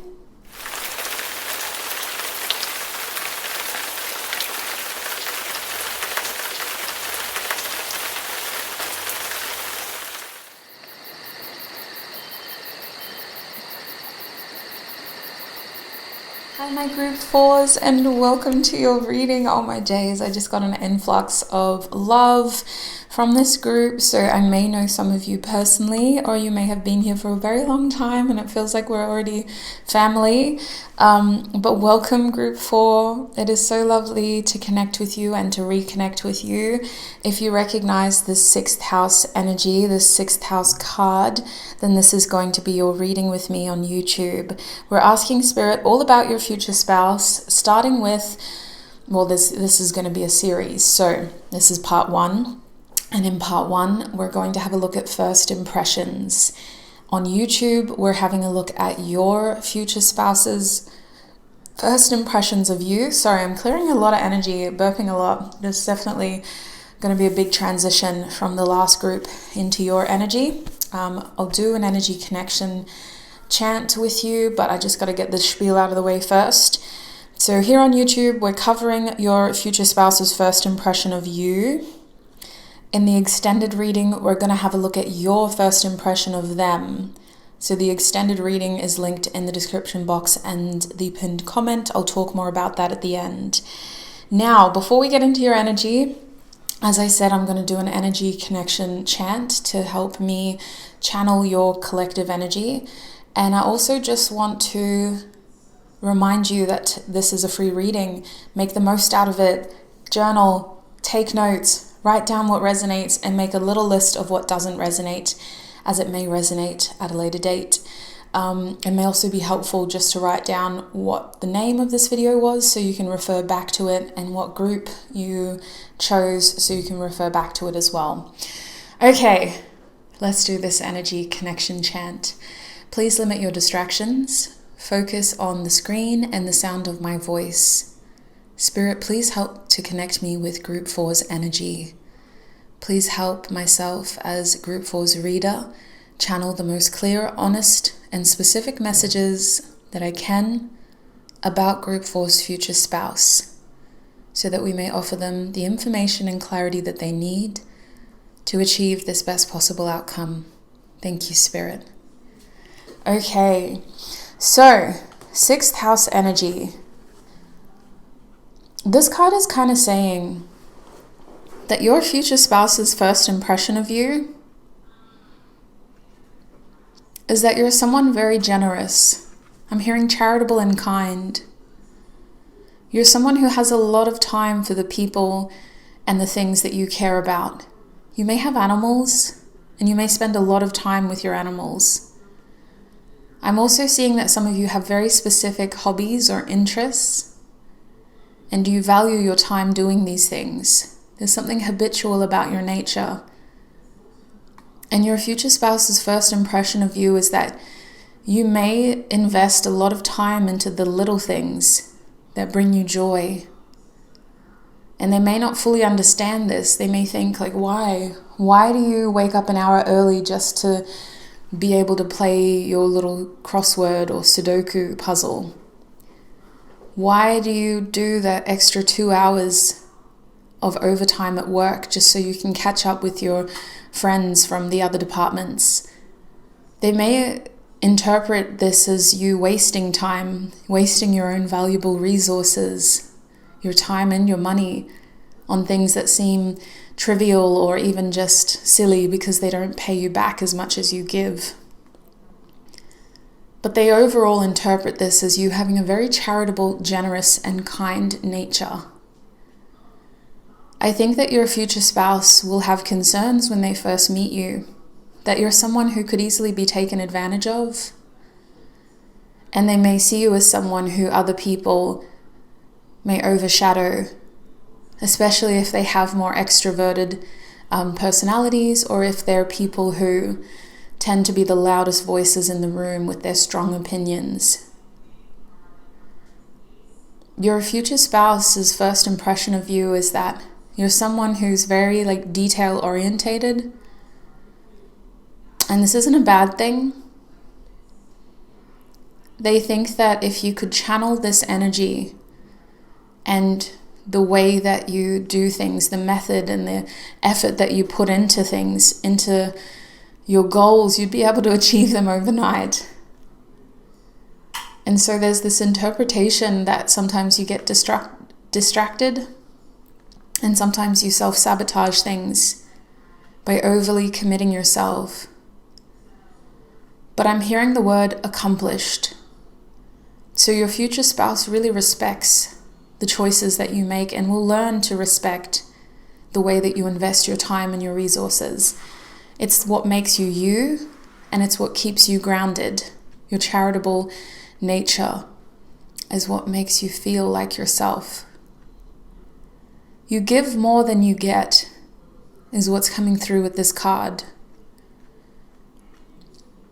Group 4, your future spouse is someone who really feels intrigued by your lifestyle. I feel like they will change for the better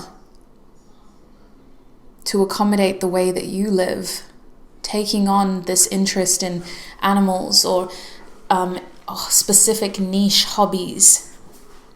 They're very supportive of you doing the things that you enjoy.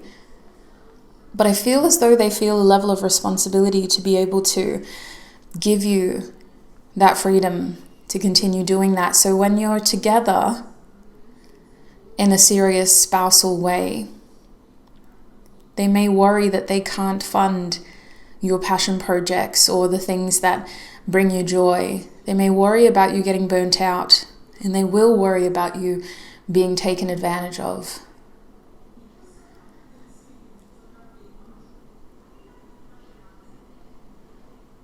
There's something else here with this Virgo energy that has to do with nitpicking. And I'm seeing it being applied in very specific ways, so I don't think this is going to resonate for all of you. I'll just rattle off some of the specific ways. But Virgos are sometimes known to be very self-critical. Very, very, like to the point where they set unrealistic expectations of themselves. And Virgo is a sign that's very closely associated with the 6th house. So the way that I'm seeing this as an example is that you guys may tend to experience low self-esteem at times, holding yourself to a high standard physically in how you look with your skin and your health. You may also find it hard to live up to other people's expectations because you could have, like I'm seeing that some of the things you may struggle with have been projected onto you from a parent relationship, from somebody else who you felt expected too much from you, and that's what really set the bar high for you. It's interesting that they get this as a first impression, so you guys may talk quite a lot when you first meet this person. Although you come across as a bit more reserved, your future spouse is going to see you as someone who has a lot of gumption. You're a workhorse, and you're an incredibly reliable and loyal friend. But you may also be easily influenced, at least through their eyes. And that's where we accidentally self-sabotage.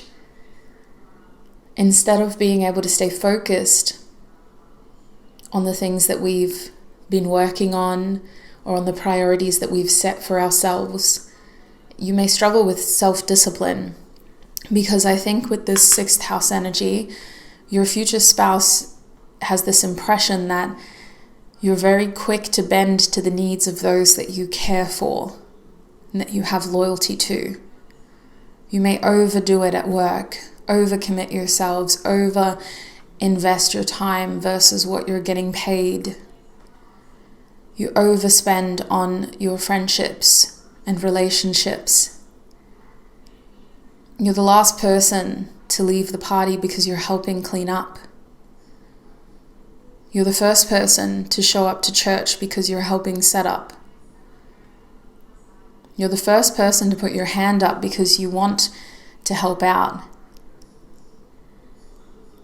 And you're never the last person that some people call because they know that you can get the job done.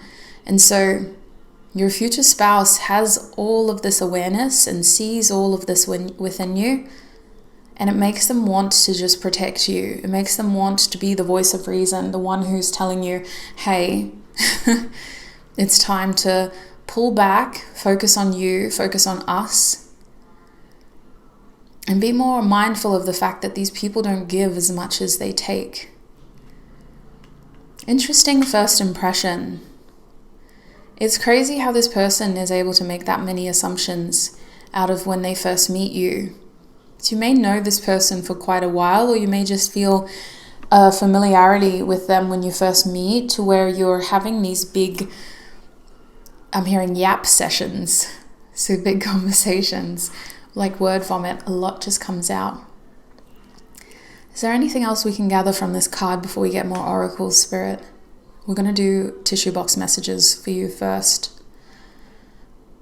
Is there anything else? No. Okay, mind's blank. It's time to get tissue box messages. For my group 4s, please, Spirit. What can you tell us about their future spouse's first impression of them?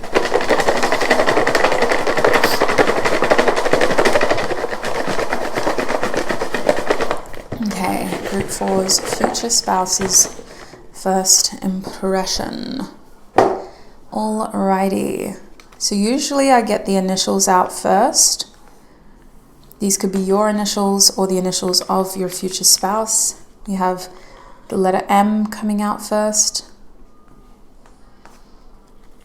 We have the letter M again, so it could be double letters. I'm hearing Sammy. We have the letter E, me, me, me, me, me. We have the letter I. Me, myself, and I is coming to mind. We have the letter R. Actually got a lot of little things for you compared to the other groups. We have the letter O. Roe. Someone could like eating seafood or salmon roe. We have the letter H or H. Home. Him. Church is coming through very strongly for this group. We have the letter Q.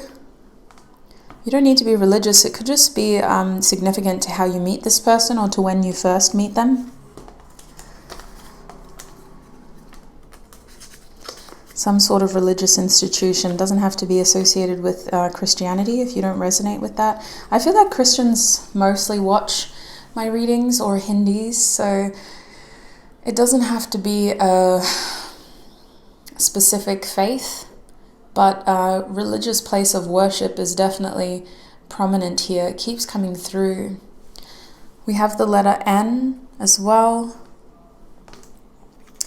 We have the letter G. We have the letter Q again.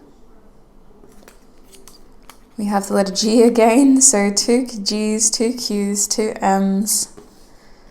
Are there any other initials, Spirit? There may be one hiding somewhere, but that's all I can see for now. From the big messages, we have same. So you two will feel the same way from the beginning. You'll have very similar values, is what I'm hearing, which is what helps you feel comfortable and familiar with each other. This person will feel like they understand you, and you will respect that and want to kind of open up more to them. We have I'm grateful for my job. You'll be working when you meet this person or volunteering when you meet them. I'm grateful for my fears. There's a hesitancy here to get too involved.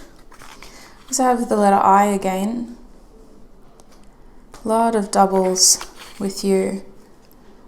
Some of the other groups got this many doubles, but it just seems very obvious for you. Most of your letters are duplicates. We also got sacral chakra coming out, Svadhisthana. We have the third house, communication, community, and siblings. We have Pisces, mutable energy. Lots of mutable energy. We have Libra, cardinal energy. You can't even see that. There we go. That's a lot better. Sorry about the glare. Maybe I can do this. That might help. Just gotta let the camera readjust. We also have some ninth house energy, expansion, foreigners, and risk. as well as philosophy, higher education. Sagittarius coming out to add more mutable energy.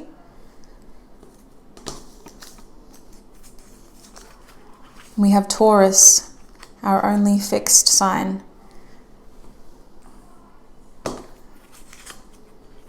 More love energy. Actually, I don't think we got love yet. I was just feeling it from the beginning when I opened your reading.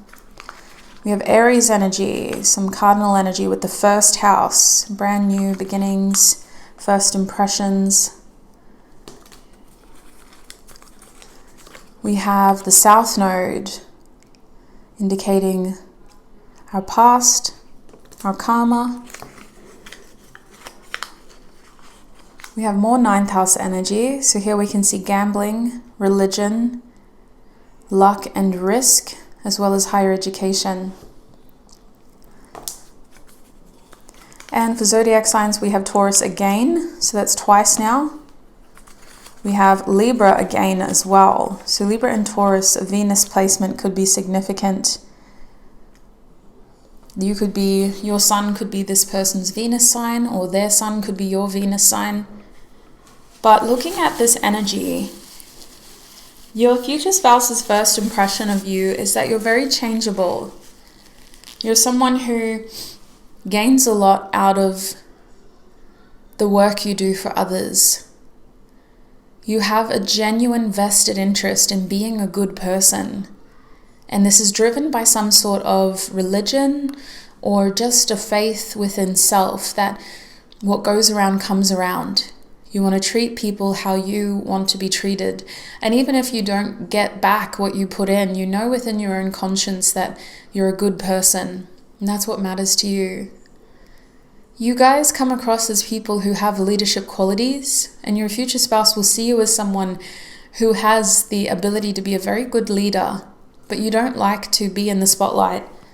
You're often behind the scenes, asking how you can help out, asking how you can be a part of the process. And you have your love language is acts of service, so you don't want to just sit around doing nothing, but you also want to feel like what you're doing has value, has meaning, has quality to it. This reflects in the work that you do as well. You don't mind doing the same job over and over and over again, as long as it feels like you're making a difference. The community that you've built around you is very important to you, but it may be hard for you to feel accepted. You may often feel like you're a bit of an alien, or as though you have to really put an effort in order to receive the level of attention that you give to others. Your future spouse sees you as the one who keeps everyone else together. You're the one that communicates and keeps the group chat going. You're the one that reaches out first and checks up on that person that you haven't heard from in a while. You're the one that goes out of their way to make sure that everybody's accounted for. You're the one that has the love. And it's not that other people don't care, it's just that I think your future spouse thinks you're taken for granted often. You're very loving people. And your energy towards your future spouse is that you're a bit stubborn. Their first impression is that you're not willing to change these aspects of yourself. You're not willing to kind of bend in this way. This is what you feel is a strong part of who you are, your values, your identity. Oh my gosh, it's 11:11. Take that as a sign. This reading was meant for you, I guess, and you're on the right path, sweet souls. Make a wish. I do feel with that sacral chakra, your future spouse's first impression of you is that you're someone who has a lot of energy. They just question the way that you channel it. They feel like you have wasted potential, wasted resources. It's not the most efficient way of doing things, and that could just be their nature, their own experiences projecting onto you. Well, why don't you work smarter instead of harder? And you're like, there's nothing wrong with working hard if your heart's in the right place. This is my life, it's my choice. I think that this person meets you and they assume that this is maybe a transformation that you're going through, and that, you know, it's a phase in some ways. They almost don't believe that people like you are real, that people like you exist, group 4. They almost feel like you can't be this kind all the time. You can't be this considerate all the time. You may not think you're the kindest person, but the consideration you have for other people is something that they're not used to, and they adore it. There's something old school about that. You may even be that type of person who, when you go and visit someone, you always bring something with you. Something for the home, or something for that person, like a gift. You don't like to show up empty-handed. Now, is there anything else that they need to know?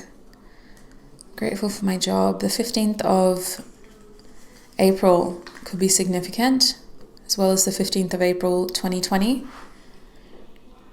The ages 35 to 40 could be significant. That could be when you and this person decide to get married. I think most of you will pursue a formal marriage with each other, especially if that's something that's important to you. I don't think it's necessary if you don't want to get married. This is your future spouse, though. South Node spirit, did we talk about that? Why is the South Node here for my group 4s? What is their future spouse's first impression? They think that you're still caught up in things, that you haven't been fully able to break free. So there's this energy here of a ball and chain. This message is about you feeling tied down to your past. And you talk about how this specific experience really affected you and it taught you a lot. But your future spouse is looking at you and they're going, but you're still doing it. Like you repeated the exact same pattern. Different person or different time, but you're still doing that.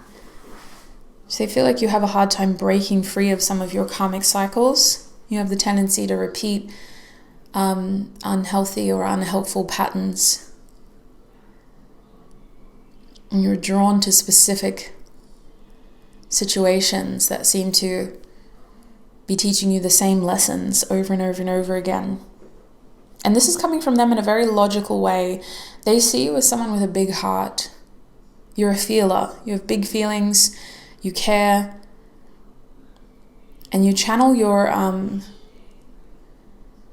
workhorse energy into that aspect of your life. Instead of channeling your feelings into your work ethic, you channel your work ethic into your feelings. That's their impression. Okay, I'm going to pack up these tissue box messages and we're going to pull oracle cards to get some closing messages. Actually, you have a lot of tissue box messages, so I'm going to pause it. I'll be back. Hey, I'm back. Let's get some oracle cards. Okay, starting with this deck. This is the Beltane Spring Oracle deck. Spirit, what is my viewers' future spouse's first impression of them when they first meet?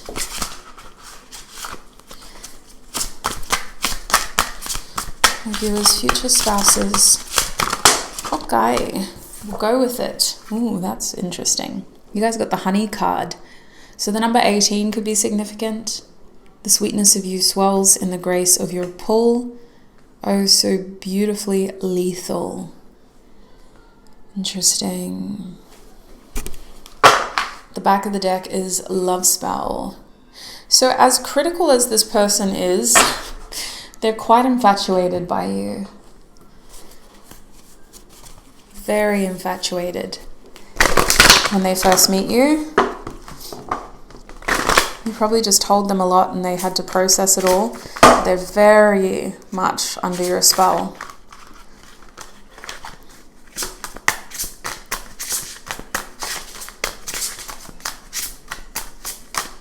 What is their future spouse's first impression of them? From the Gem Oracle deck, we have green fluorite. Fluorite in general could be significant to this connection. I don't know too much about the crystal, but I do I feel drawn to fluorite at very specific times of my life. So I highly recommend looking into the properties and what they believe that this specific type of crystal may be able to do for you. In this deck, green fluorite is associated with the water element, this yoga pose, the crown chakra, Sahasrara, Cancer, and the number 12. I'm seeing zodiac opposites with 12 and Cancer.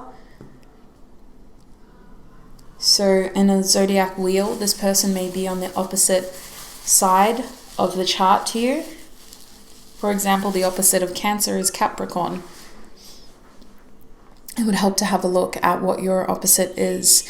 Usually it's the same type, so both Cancer and Capricorn are cardinal. If you're a mutable sign, this person will also be mutable. If you're a fixed, they'll be a fixed. And if you're cardinal, they'll be cardinal. Okay, I want to have a better look at the cards, so I'm going to pull my microphone back and we're just going to have a look at these cards. So I'm seeing the number 6 being very significant. We have factors of 6 all over the table. We have the number 6, the number 12, the number 18. So the number 6 as a factor is very significant, which tells me that overall your future spouse is incredibly grateful to have met you. Okay, the tissue box messages probably turned into more of a roasting session, and especially if you're quite critical of yourself, that may have been really hard to hear. But they're not judging you. They're truly grateful to have met you. Their first impression of you is that you're rare. You're exactly what they've been wanting. You're the sweetness that they need in their life. And you're the type of kind, good-hearted person that they thought didn't exist anymore. You're a breath of fresh air to this person. And they have every intention of trying to make things work with you, while also trying to work around you, because they feel like there's parts of you that shouldn't change and that you don't want to change. So they try to make themselves work around you. Now, what I'm seeing with the green fluorite energy on our far right is that this person has this impression that you are someone who leads the life that you want, and you gain a lot out of the way that you choose to live.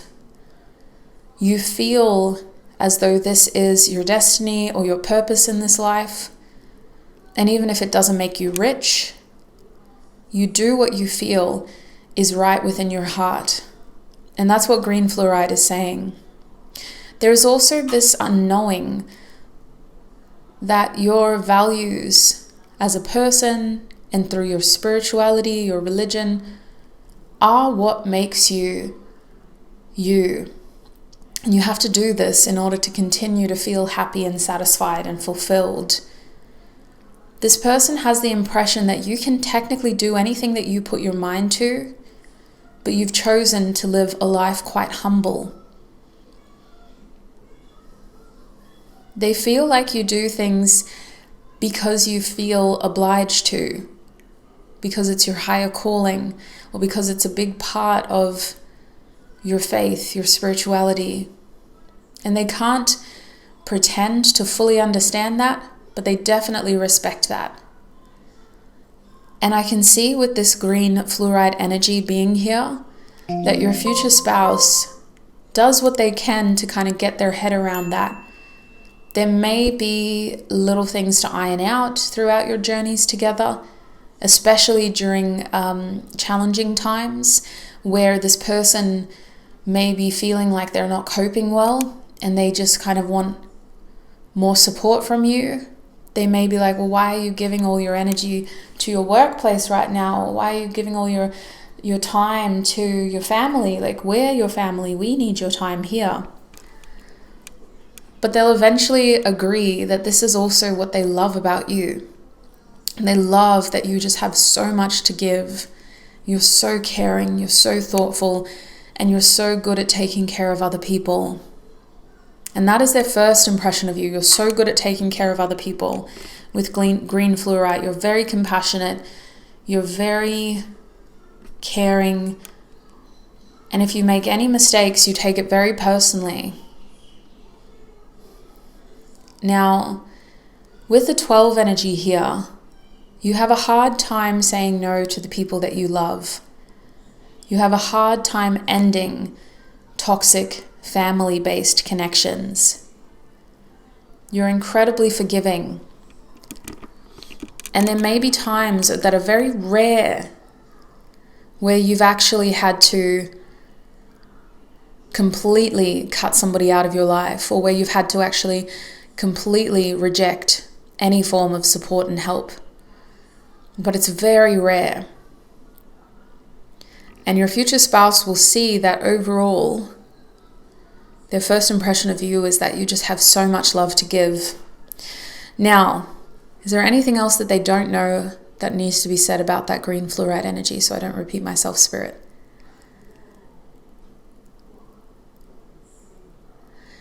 Yeah, interesting. I'm hearing that when you first meet your future spouse, time just flies really quickly. You have other things that you need to do on the day that you meet this person, but you're going to feel like you should cancel those plans to spend more time with this person. And you need to know that that's the right thing to do. You may have like a meeting with this person, and then afterwards you had planned to do something for a family member. Your family member will understand. Spend more time with this person so that you can truly know within your heart that they're the right person. You'll know that first. Your heart's going to tell you, this is the right person for me. This is my future spouse. I can feel it. Now, with this honey energy, your future spouse's first impression of you is that you're incredibly beautiful, sweet, kind. They love your energy, the way you move, the little things you do. You guys may have a habit of like flicking the hair out of your face or something, or moving your hair, or you may do things like you're very fidgety with your hands, which could be something you're a bit self-conscious about. You try to keep your hands occupied. You may talk with your hands a lot. You may just fidget. They find this really cute. They're very drawn towards you. And you may have your hair up when you meet this person.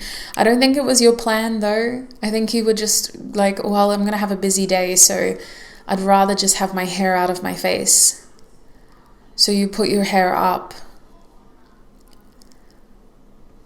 And it's not normal. Usually when you meet someone, you want to feel confident. You want to feel like you're looking your best. So you want to have your hair, styled and down, or like a half up, half down. But for some reason you go, damn it, I didn't have time to wash my hair, or I'm going to be sweating after this, so I just need to get it out of my face and off my neck. So I'm going to do it up. It might not be a bun. It could be up in like a ponytail or something, or a claw clip. But you have it up, and this person is really admiring like your upper body, your torso, your shoulders, your bone structure. That sounds so weird. That sounds creepy, but they think you're very beautiful. They admire your bone structure. That's what's coming through. Is there anything else they need to know about that honey card, Spirit? They may call you honey very quickly. Like, this person just thinks you're so sweet.